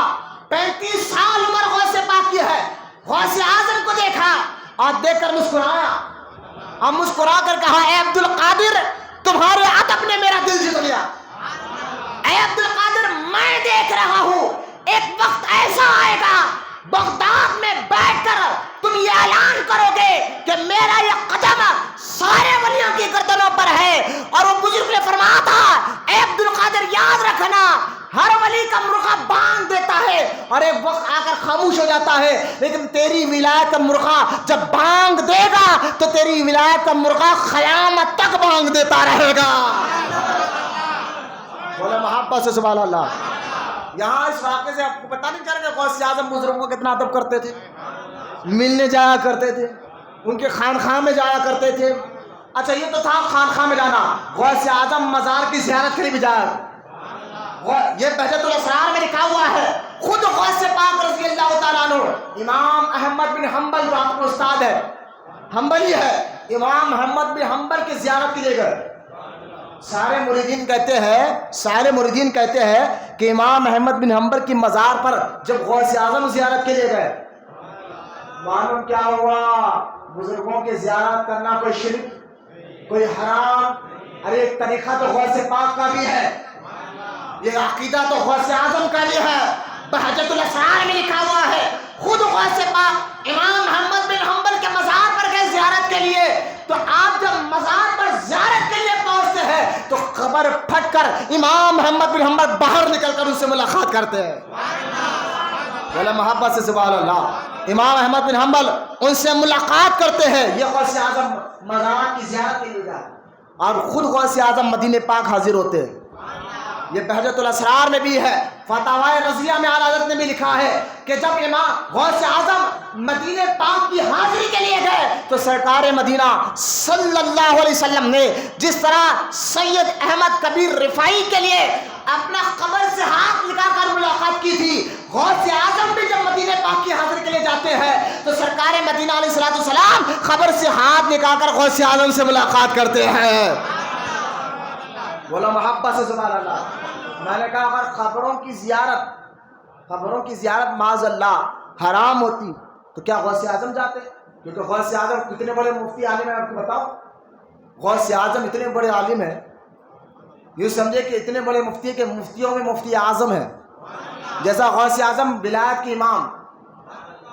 علم آپ کا کیسا ہے؟ آپ کے دور میں عبد الرحمن ابن جوزی بہت بڑے عالم ہیں گزرے. عبد الرحمن ابن جوزی رحمۃ اللہ تعالیٰ علیہ، ان کی کتابیں میں نے آپ پڑھی ہے، بڑی زبردست عالم گزرے ہیں غوث اعظم کے دور میں. عبد الرحمن ابن جوزی بہت بڑے عالم. میں ان کے بارے میں وقت اجازت نہیں دیتا، میں آپ کو بتاتا کہ کتنے بڑے عالم تھے. وہ عبد الرحمن ابن جوزی رحمۃ اللہ تعالیٰ علیہ جب غوث اعظم بغداد میں تقریر کرتے تھے، کیا کرتے تھے؟ غور سے کیا کرتے تھے؟ آج بھی کچھ پیر بابا نکل گئے نا، ہمارے پیر تقریر نہیں کرتے، آج نکاحوں سے پھراتے. میں نے کہا غوث اعظم تو سارے، میں نے گزشتہ جمعہ میں یہ بات بتائی ہے کہ حضرت غوث پاک فجر سے لے کر ظہر تک لوگوں کو قرآن کی تلاوت، قرآن حدیث کا معنی سمجھاتے تھے. ظہر سے لے کر عصر تک تجوید سکھاتے تھے. عصر سے لے کر مغرب تک لوگوں سے ملاقات کرتے تھے. پھر مغرب سے عشاء تک پھر قرآن حدیث کا درس دیتے تھے. پھر عشاء کی نماز سے لے کر فجر تک اللہ کی عبادت میں مصروف رہتے تھے. ایسا غوث اعظم کی 40 سال گزرے. بولو محبت سے سبحان اللہ. میں نے کہا یہاں غوث اعظم تو ساری زندگی پڑھنے پڑھانے میں گیا، اور یہ مولانا نے ہمارے عزب صرف قوالی کرتے ہیں، نکاحوں سے پھیلا دیتے ہیں. میں نے کہا یہ میں اور کیوں کہ اچھا بھائی واقعی ایسے بزرگ گزرے ہیں جو نکاحوں سے پھیلاتے ہیں، کوئی اس میں شک نہیں ہے. لیکن آج لوگ تانا دیتے ہیں تقریر کرنے والے کوئی کون ولی ہے. میں نے کہا کوئی تقریر کرنے والے یہ ہمارا کام نہیں. میں نے کہا تانا مت دو. غوث اعظم نے 40 سال کا عرصہ گزارا تقریر میں. بولا محبت سے سبحان اللہ. آپ کے حلقے میں بیان سننے کے لیے 70,000 لوگوں کا مجمع ہوا کرتا تھا. میں نے کہا یہ غوث پاک کی زندگی پڑھو. غوث اعظم فرماتے ہیں میں نے 90 سال کی زندگی. کتنے سال؟ کون آ رہا کون جا رہا بیٹھ رہا میری طرف توجہ کرے، میں کوئی باتیں بتا رہا ہوں. صحیح پیروں کو سمجھے آپ، صحیح مرشدوں کو آپ سمجھے. غوث پاک کی ساری زندگی 90 سال ہے. کسی نے 91 میں کہا لیکن 90 سال آپ کی زندگی ہے. 470 ہجری میں آپ پیدا ہوئے، 560 ہجری میں دنیا سے گئے. 470 560 70 سال کی آپ کی زندگی مبارک ہے. غوث اعظم فرماتے ہیں میں نے 90 سال کی زندگی میں بے نمازی کے ہاتھ سے پانی تک نہیں پیا ہے. بے نمازی کے ہاتھ سے پانی تک. یہ کون بابا لوگ اگر داڑھی کٹتے، ہاتھوں میں 10 انگوٹھیاں پہنے ہوئے، لمبے لمبے بال رکھ کر گانجے کے سگریٹ پینے والے، یہ کون؟ صحیح دین پہچانو، صحیح مرشد کو پہچانو. غوث اعظم تو وہ بزرگ ہے، آج بھی غوث اعظم تب تک سین نہیں کرے گا کسی کو اللہ اپنا محبوب نہیں بناتا. آج بھی جب تک غوث اعظم سین نہیں کرے کسی کو اللہ ولایت نہیں دیتا ہے. تو غوث پاک خود نمازی سمجھو یہ ہوتے پیر. ایسے ڈھونگیوں سے اب اللہ ہماری حفاظت فرمائے. جو آج کے دور میں وہاں بھی بدعقیدہ سے ہمیں بچنا ہے، ایسے ڈھونگیوں سے بھی ہمیں بچنا ہے. غوث اعظم اب دیکھیں جو غوث اعظم کا عقیدہ ہوئی اہل سنت کا عقیدہ. بولو نا محبت سے سبحان اللہ. غوث اعظم جاتے تھے. اچھا آپ دیکھیں ایک اور بات، ہمارے یہاں ایک بات مشہور ہو گئی کہ صرف اللہ کو مانو اور اللہ ہی کل کیا ہونے والا جانتا ہے. غائب کی بات اللہ جانتا ہے، کل کیا ہوگا پرسوں کیا ہوگا یہ اللہ جانتا ہے، بس اللہ کے علاوہ کوئی نہیں جانتا. میں نے کہا یہ غلط ہے. جانتا ہوں تو حقیقت میں اللہ ہی ہے، جانتا تو حقیقت میں لیکن اللہ کے بتانے سے اس کے نبی اور ولی بھی جانتے ہیں. بولا نا وہاں پر جب ہم یہ بات کریں میں شرک ہو جائے گا. بولے شرک کیوں ہوگا بھائی؟ وہ شرک ہو جائے گا. کیوں شرک ہوگا؟ بولے غیب کی خبر تو اللہ جانتا ہے اور کوئی نہیں جانتا. تم کہتے ہو اللہ کے بتانے سے نبی بھی جانتے ولی بھی جانتے. ایسا بھی بولو گے تو شرک ہو جائے گا، غلط بات ہے. میں نے کہا کیوں شرک ہوگا؟ چلو آپ غوث اعظم سے پوچھتے ہیں یا بھائی غوث اعظم کے جنتی ہونے میں کوئی شک؟ بولا نا کسی کو کوئی شک ہے؟ الحمدللہ نہیں ہے نا. غوث اعظم سے پوچھتے ہیں. یہاں بہجت الاسرار میں غوث اعظم نے خطبہ دیا اور اس خطبے کا ذکر اسی بہجت الاسرار میں لکھا ہوا ہے. عبد الرحمن ابن جوزی کا میں واقعہ سنا رہا تھا، وہ آگے چل کر سناؤں گا، لیکن غوث اعظم کا عقیدہ پہلے بتا رہا ہوں. غوث اعظم کا عقیدہ دیکھیں. آج بطر فاتحہ والے وہابی یہ کہہ رہے ہیں کہ غیب کی خبر غور سے سنیں، غیب کی خبر صرف اللہ جانتا ہے اور کوئی نہیں جانتا. اور اہل سنت ہمارا عقیدہ یہ ہے، ہمارا ماننا یہ ہے، ہماری تھنکنگ یہ ہے، ہماری سوچ یہ ہے، یقیناً غیب کل کیا ہوگا، پرسوں کیا ہوگا، قیامت تک کیا ہوگا، جاننے والا تو حقیقت میں اللہ ہے، لیکن اللہ کے بتانے سے نبی بھی جانتے ہیں، اور اس کا ثبوت قرآن کی کئی آیتیں ہیں۔ اب میرا ٹاپک علم غیب پر نہیں ہے جو آپ کو یہ آیت پڑھ کر سناؤ، میرا ٹاپک یہ ہے کہ غوث اعظم کا جو عقیدہ ہے وہی اہل سنت کا عقیدہ ہے، عقیدہ ہے غوث اعظم کا میں بات کر رہا ہوں۔ اب غوث پاک سے پوچھیے، چلیے غوث اعظم کا عقیدہ کیسا تھا؟ تو غور سے سنیں۔ یہ کہتا ہے نبی غیب نہیں جانتے، میں نے کہا اللہ کے بتانے سے سب جانتے ہیں، وہ نبی غیب نہیں جانتے، کل کیا ہوگا نہیں جانتے۔ اچھا نبی کل کیا ہوگا نہیں جانتے؟ میں نے کہا صحیح بخاری میں حدیث نہیں دیکھی، جنگ بدر کل ہونے والی تھی، ایک دن پہلے حضور بدر کے میدان میں لکیر ڈالتے ہیں اور کہتے ہیں کل اسی جگہ پر ابو جہل مرے گا۔ بولے نا سبحان اللہ۔ میں نے کہا یہ بخاری میں حدیث ہے، مسلم میں حدیث ہے، مدارج نبوہ میں حدیث پاک موجود ہے۔ میں نے کہا مان پھر، تو کہتا کل کیا ہوگا اللہ جانتا ہے۔ میں نے کہا یقیناً جانتا اللہ ہے، لیکن اللہ کے بتانے سے نبی بھی جانتے ہیں۔ وہ کیسا؟ میں نے کہا بخاری میں حدیث نہیں پڑھی، بدر کے میدان میں کل جنگ ہونے والی ہے، مجھے لگتا ہے کل جنگ ہونے والی ہے، کون جیتے گا، کون ہارے گا، کون کہاں مرے گا، یہ کون جانتا ہے، لیکن اللہ کے بتانے سے نبی جانتے تھے۔ اب حضور خود گئے بدر کے میدان میں ایک دن پہلے اور لکیر ڈال کے کہا کل ابو جہل یہاں مرے گا، اور ایک لکیر ڈال کر کہا یا عتبہ مرے گا، ایک اور لکیر ڈالی کہا یہ شیبہ مرے گا، ایک ایک لکیر ڈالتے گئے حضور، اور صحابہ کہتے خدا کے قسم کل جب جنگ ہوئی جس لکیر پر ڈال کر حضور نے جس کا نام دیا تھا وہ کافر اسی لکیر پر اس کی لاش گری ہوئی تھی، سوئی کے برابر ہٹی بھی نہیں تھی۔ یہ ہمارا عقیدہ، صحابہ کا عقیدہ ہے سنت، لیکن یہ بدعقیدہ وہاں بھی ہمیں ٹارچر کر رہا ہے کہ نہیں اللہ جانتا کوئی نہیں جانتا۔ میں نے کہا چلو غوث پاک سے پوچھ لیں، غوث اعظم جنتی، قرآن میں اللہ کہتا ہے صراط الذین انعمت علیہم، ان کے راستے پر چلو جن پر اللہ کا انعام ہوا ہے۔ غوث اعظم پر اللہ کا انعام ہوا ہے، بولو یار سبحان اللہ۔ غوث اعظم سے کسی نے پوچھا حضور شیخ یعنی پیر جو ہے نا، جب کسی کو مرید بناتا ہے تو پیر پہلے کیسے بنتا ہے اور مرید کیسے بنانا چاہیے؟ تو آپ نے فرمایا کہ شیخ کو چاہیے، اس کتاب بہجت الاسرار میں لکھا ہوا، شیخ کو چاہیے جب تک اس کو کاف سے لے کر خاف کا علم، کاف سے لے کر خاف کا علم، غور سے بولے سبحان اللہ، کاف سے لے کر الف با تا سا پڑھے ہو نا، کاف خاف، غور سے آدھا فرماتے کاف سے لے کر خاف تک کا علم جب تک شیخ کو نہ مل جائے وہ دوسروں کو مرید نہ بنائے، دوسروں کو مرید نہ بنائے۔ جب شیخ اس مقام تک پہنچ جائے، کاف سے لے کر خاف کا اسے علم مل جائے، تب وہ دوسروں کو مرید بنائے۔ اب یہاں سوال ہوا یہ مطلب کیا ہے؟ غوث اعظم کیا کہنا چاہ رہے ہیں سنیں آپ۔ غوث اعظم فرماتے ہیں کاف سے مراد کن، کاف سے مراد کن سے مراد کیا؟ قرآن میں یہ نہیں پڑھے کن فیا کن، یہ آیت ہے نا جس میں اللہ فرماتا میں نے کائنات کو بنایا جب شروعات میں تو کن کا بن جا، فیا کن، وہ کائنات بن گئی۔ تو غوث اعظم فرماتے ہیں ارے نبی تو دور کی بات ہے، غوث اعظم ولیوں کے بارے میں یہ کہہ رہے ہیں شیخ کو جب دنیا بنی تھی جب سے لے کر کاف سے لے کر خاف سے مراد قیامت، خاف سے مراد قیامت۔ غوث اعظم فرماتے شیخ کو دنیا بننے سے لے کر قیامت تک کا جب تک علم نہ ہو جائے، بولو محبت سے سبحان اللہ، قیامت تک کا جب تک علم نہ ہو جائے وہ کسی کو مرید نہ بنائے۔ میں نے کہا وہابیوں غوث اعظم تو کہہ رہے ہیں شیخ کو اللہ تعالی علم دیتا ہے، پیر کو اللہ تعالی علم دیتا ہے، دنیا جب سے بنی اور کب ختم ہوگی، کیا کیا ہونے والا ہے، اللہ جب ولیوں کو بتاتا ہے تو ولیوں کا یہ مقام ہے تو آقا کا عالم کیا ہوگا؟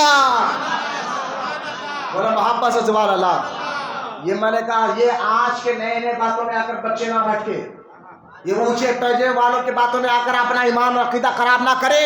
میں نے کہا چلو آپ پریشان ہو رہے نا، ہم کس کی بات مانے؟ میں نے کہا غوث اعظم کی بات تو مان لو، بولو نا سبحان اللہ۔ غوث اعظم تو ولیوں کے لیے علم کہہ رہے ہیں۔ اچھا دیکھیں میرے پاس ایک اور کتاب ہے فتوح الغیب، بولو محبت سے سبحان اللہ۔ یہ کتاب میں غوث پاک کے 60 خطبے ہیں، کتنے ہیں؟ 607 نہیں 60 خطبے. کتنے؟ 60 خطبے. غوث اعظم جب تقریر کرتے تھے تو 500 علماء بیٹھ کر غوث پاک کی تقریر لکھتے تھے. عام آدمی تو چھوڑ دے. غوث اعظم جب تقریر شروع کرتے نا کیا کرتے؟ آپ پہلے دیکھتے غوث اعظم الحمدللہ ایک بار کہتے, پھر آنکھ بند کرتے, پھر کھل کے کہتے الحمدللہ 2 بار کہتے, پھر آنکھ بند کرتے, پھر آنکھ کھول کر کہتے الحمدللہ 3 بار الحمدللہ کہتے. اس کے بعد غوث اعظم تقریر کرتے تھے. تو اب سارے علماء نے کہا غوث پاک 3 بار الحمدللہ کیوں کہتے تھے؟ اب سنیے اب کیوں کہتے تھے غوث پاک الحمدللہ 3 مرتبہ. تو پہلی بار پبلک کو دیتے 70,000 کا مجمع ہوتا. غوث اعظم شروع مدرسے میں تقریر کرنے لگے, 3 آدمی آ کرتے ہیں, دھیرے دھیرے آدمیوں کی تعداد بڑھتے گئی, مدرسہ بس نہیں ہوا. تو غوث اعظم نے عیدگاہ میں تقریر رکھا. اب عیدگاہ بس نہیں ہوا تو شہر کے باہر کئی ایکڑوں پر جنگل میں جائے اور غوث اعظم تقریر شروع کرے. وہاں 70,000 کا مجمع ہوتا. اچھا اس دور میں میک وغیرہ نہیں تھا, جیسے ذہن میں رکھ لیا آپ بات کو, میک وغیرہ نہیں تھا. آج اگر میں میک پہ نہ بولوں تو آخری والے کو بات سمجھ میں نہیں آئے. 70,000 کا مجمع ہوتا. غوث اعظم یہاں بیٹھ کے تقریر کر رہے, خدا کی عزت و جلال کی قسم جو سامنے والا سنتا سب میں آخری والا ہی ایسی آواز سن لیا کرتا تھا. یہ میرے غوث پاک کی کیا دیا غوث اعظم ہے. اسی لیے تو آپ کو کہا محی الدین, دین کو زندہ کرنے والا, دین کو زندہ کرنے والا. تو غوث پاک کے 60 خطبے اس کتاب میں لکھے گئے اور لکھا آپ کے بیٹے نے, اور اس کو فتوح الغیب کہتے ہیں, فتوح الغیب. تو 60 خطبے, خطبہ نمبر 40 پڑھے آپ اس میں, یا لکھے بعد 40 عربی میں 40 خطبہ پڑھ, 40واں خطبہ. غوث اعظم سے پوچھا گیا حضور ولی کیسے بنے جاتا ہے؟ بولو سبحان اللہ. ولی بننے کے لیے کیا کرنا ہوگا؟ بولو یار سبحان اللہ. کسی حافظ قرآن سے جا کر پوچھو کہ یار حافظ بننے کے لیے کیا کرنا ہوگا. کسی مفتی سے جا کر پوچھو کہ یار مفتی بننے کے لیے کیا کرنا ہوگا. کسی عالم سے جا کر پوچھو یار عالم بننے کے لیے کیا کرنا ہوگا. یہاں ولیوں کے سردار سے پوچھو کہ ولی بننے کے لیے کیا کرنا ہوگا. ولی ایسے ہوتے ہیں. غوث اعظم فرماتے ہیں اگر ولی بننا ہے اپنے مرید کو اس خطبے میں جواب دے رہے ہیں 4 عادتیں باہر نکال دے. کتنی عادتیں؟ 4 ایسی عادتیں تیرے اندر, تیرے مزاج سے, اس کو باہر نکال تو اللہ کا ولی بن جائے گا. تو اس مرید نے کہا حضور وہ 4 عادتیں کیا ہے جو اگر میں باہر نکال لوں اپنی مزاج سے, وہ گندگی ختم کر دوں اپنی سوچ سے, اپنی مزاج سے, تو اللہ مجھے اپنا محبوب بنا لے, اپنا ولی بنا لے. غوث اعظم نے فرمایا ٹھیک ہے, پہلی عادت اپنے سینے سے تکبر کو نکال. بولتے رہے سبحان اللہ. کیا نکالنا ہے؟ تکبر کو. یہ تو خانقاہ, یہ ہوتے تھے مرشد, ان کی خانقاہوں میں مریدوں کی ایسی تربیت ہوتی تھی. وہاں دکھاوا نہیں ہوتا تھا, وہاں صرف قوالی کھانا کھلا کر نہیں بھی جاتا تھا, وہاں بٹھا کر مریدوں کی تربیت ہوتی تھی, ان کی عادتوں کو سنوارا جاتا تھا, ان کے اخلاق کو سنوارا جاتا تھا. غوث اعظم دستگیر رضی اللہ تعالیٰ عنہ فرماتے ہیں کہ پہلی عادت تکبر اپنے اندر سے نکال. بولا وہاں پہ سے سبحان اللہ. فرمایا حضور اور دوسری اپنے سینے سے حسد کو نکال, تکبر کو نکال, حسد کو نکال. کہا حضور تیسری, کہا اپنے اندر سے غیبت کی عادت کو نکال. بولے محبت سے سبحان اللہ. ہاں آج کل کوئی پیر باؤ بنے نا, ساری عادت ان کے اندر مل رہی, تکبر بھی مل رہا, حسد بھی مل رہا, غیبت بھی کر رہے, پھر انہوں بابا ہے. یہاں غوث اعظم کیا فرما رہے ہیں؟ تکبر کو نکال, حسد کو نکال, غیبت کی عادت کو نکال, اور اپنے اندر سے چغل خوری کی عادت کو نکال. بولے یا سبحان اللہ. یہ ہوتے تھے اولیاء اللہ جن کو دیکھ کر اللہ یاد آتا تھا. آج کل کچھ پیر ایسے ان کے پاس بیٹھو, انہیں ایسا کر رہا, انہیں ایسا کر رہا, وہ ایسا, یہ ایسا. میں نے کہا یہ کون سے پیر ہے بھائی؟ یہاں غور کرے. غوث اعظم بنا 4 عادتیں جو اپنے اندر سے نکالتا ہے, اپنے مزاج اور عادتوں کو صاف و ستھرا کر لیتا ہے, اللہ اس کے ولی بنا دیتا ہے. اس مرید نے پوچھا حضور اگر میں وہ 4 عادتیں نکال لیا تو؟ بولنا محبت سے سبحان اللہ. غوث اعظم نے فرمایا مسکرائے, کہا پہلے نکال کرا. اس نے کہا نہیں حضور میں نکال کر آ گیا تو؟ کہا پہلے محنت کر آ. حضور میں محنت کروں گا اپنی عادت کو سدھارنے کی، اپنے آپ کو سدھارنے کی، لیکن نکال لیا تو غوث اعظم آپ فرماتے ہیں، اسی کتاب میں لکھا ہے اگر یہ عادتیں تیرے باہر سے اندر سے نکل گئی تو اللہ تعالیٰ غیب کی خبریں تیرے سینے پر روشن کر دے گا. بولا محبت سے سبحان اللہ. غیب کی خبریں، میں نے کہا مرید کو غوث اعظم غیب کی خبریں اللہ پھر تجھے بھی بتائے گا، غیب کی باتیں اللہ تجھے بھی بتائے گا. میں نے کہا رے وہابیو یہاں غوث اعظم کا عقیدہ ہے تو اب تم کہتے ہو اللہ جانتا ہے. ہم دیکھو اہل سنت و جماعت کا عقیدہ وہی عقیدہ ہے جو عقیدہ غوث اعظم کا ہے. مجھے ایک بات بتائیے، بیماروں کو شفا کون دیتا ہے؟ سو مل کر کون دیتا ہے؟ بری ہندوں کو شفا کون دیتا ہے؟ برس کی بیماریوں کو شفا کون دیتا ہے؟ یقیناً اللہ دیتا ہے، لیکن غوث اعظم بھی دیتے ہیں. بولے محبت سے سوال. اور فرق یہی ہے مسلمانوں، حقیقی طور پر مدد کرنے والا اللہ ہے، غوث اعظم ذریعہ ہوتے ہیں. اسی بہجت الاسرار میں واقعہ لکھا ہوا ہے کہ ایک بڑا تاجر سوداگر غوث اعظم کی بارگاہ میں آیا، آ کر کہنے لگا حضور میں آپ کی دعوت رکھنا چاہتا ہوں، میرے گھر آپ دعوت میں آ جائیں. غوث اعظم نے فرمایا اب یہ بس 5 منٹ رہ گئے، میری بات سن لیجیے، آپ بات ختم کر رہا ہوں اور غوث اعظم کا عقیدہ بتا رہا ہوں. بولے محبت سے سوال. بس یار یہ نئے لوگوں کی باتوں میں ہوتا ہے، جو پرانے لوگوں کا عقیدہ اسی عقیدے پر چلیے، وہی عقیدہ اہل سنت آپ کو سکھاتا ہے. اب وہ آدمی آیا، آ کر کہنا حضور آپ میرے گھر دعوت میں آئیے، کیونکہ آپ کے نانا یعنی ہمارے نبی کی سنت بھی ہے کہ وہ کوئی دعوت دیتا اس کی دعوت کو حضور قبول فرماتے تھے. آپ ہمارے گھر آئیے. غوث اعظم نے فرمایا پہلے میں مراقبہ کروں گا، آنکھ بند کر دیکھوں گا. ہم آنکھ بند کرے تو کچھ نظر نہیں آتا، اولیاء اللہ آنکھ بند کرتے تو عرش نظر آتا تھا. بولے یار سبحان اللہ.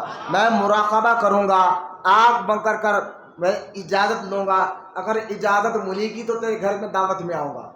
پھر غوث اعظم نے آنکھ بند کری، کچھ دیر کے بعد آنکھ کھول کر کہا کہ اے شخص میں تیرے گھر میں دعوت میں ضرور آؤں گا.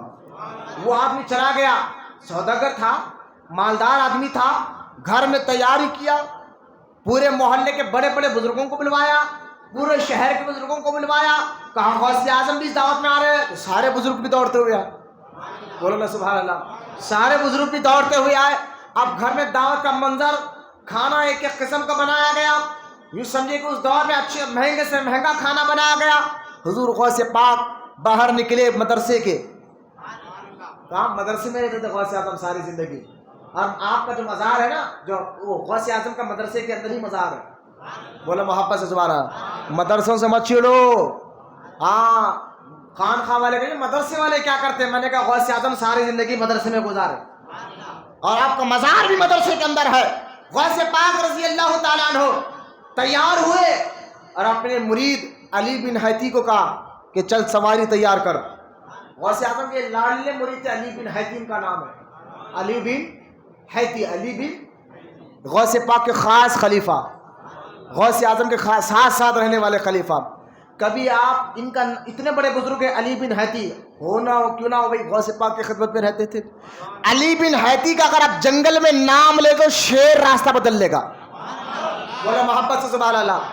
علی بن حیتی کا نام لے لے تو مچھر آپ کو کاٹے گے نہیں. بولے یار سبحان اللہ. یہ آپ کتنے بزرگوں کے ناموں میں اللہ نے برکت رکھی ہے. اگر وہ الگ ٹاپک لگ جائیں گے، یہ کیا بات ہو گئی، نام لیں گے تو بیمارہ ختم ہوگی. میں نے کہا حدیث و قرآن سے ثابت ہے بابا، لیکن یہ ٹاپک میں بتاؤں گا انشاءاللہ. غور کرے علی بن حیتی نے غوث پاک کو وائٹ کلر کا خچر سمجھتے ہیں نا، جو گھوڑے سے تھوڑا چھوٹا گدھے سے تھوڑا بڑا ہوتا ہے اس کو خچر کہتے ہیں. اس خچر پہ غوث اعظم بیٹھ گئے. اس سوداگر کے گھر میں گئے، دسترخوان بچھایا گیا، سارے بزرگان دین بیٹھے ہوئے ہیں، دسترخوان پہ کھانا رکھا گیا. اور ساتھ ہی ساتھ اس سوداگر نے 2 نوکروں کو اشارہ کیا. 2 نوکر اندر گئے اور ایک بہت بڑا جو ہے نا ٹوکرا لایا اور لا کر اس حال میں رکھ دیا جس حال میں غوث اعظم بیٹھے ہوئے تھے. اس حال میں ٹوکرے کو رکھ دیا. کہا کچھ نہیں، بتایا کچھ نہیں، خالی ٹوکرا لا کر سائڈ میں رکھ دیا. اب کھانے کا معاملہ آیا تو غوث اعظم آنکھ بند کر خاموش. سارے اولیاء سارے مریدین کی مجال نہیں ہے کہ کھانا کھائے کہ جب تک غوث اعظم ہاتھ نہ لگائے تو کوئی ہاتھ نہیں لگاتا. بلکہ سارے مریدوں کی سانس اٹکی ہوئی ہے کہ غوث اعظم نہ کھانا شروع کر رہے، بس آنکھ بند کر کے بیٹھے ہوئے ہیں. گویا کہ سارے مرید، روایت میں آتا ہے، ایسا بیٹھے ہوئے ہیں جیسا ان کے سروں پر پرندہ بیٹھا ہوا ہے. اتنا ادب کر، بولو محبت سے سبحان اللہ، اتنا ادب کر رہے. غوث اعظم آنکھ بند کر آنکھ کھولا، کھانا بعد میں کھاؤں گا، پہلے وہ ٹوکرا میرے سامنے لاؤ. بولو نا محبت سے سبحان اللہ. جب ٹوکرا آپ کے سامنے لا کر رکھا گیا، غوث اعظم نے فرمایا اس ٹوکرے میں اس کا بیمار بیٹا ہے. بولو سبحان اللہ، بولو محبت سے سبحان اللہ. غوث اعظم کا عقیدہ دیکھو، غیب کی خبریں اللہ کے بتانے سے نبی بھی جانتے ہیں اور اللہ اس کے رسول کے بتانے سے ولی بھی جانتے ہیں. کہا اس ٹوکرے میں اس کا بیمار بیٹا ہے جو پیدائشی طور پر اندھا ہے. غوث اعظم فرما رہے پیدائشی طور پر اندھا ہے، ہاتھ اور پیر سے لولا ہے، ہاتھ اور پیر سے لولا ہے اور جسم پہ ویٹ دھبے والی بیماری ہے. غوث اعظم فرماتا ہے میں کہتا ہوں عبد القادر اللہ اس کو شفا دے گا، اللہ کے حکم سے اٹھ. سبحان اللہ، اللہ کے حکم سے اٹھ یہ کہنا تھا. سارے مریدوں نے دیکھا ٹوکرا پھاڑ کر جو بچہ پیدائشی طور پر اندھا تھا، لنگڑا تھا، لولا تھا، برزدہ تھا، وہ صحتیاب ہو گیا. مریدین کہتے ہیں وہ ٹوکرے سے نکل کر بھاگنے لگا.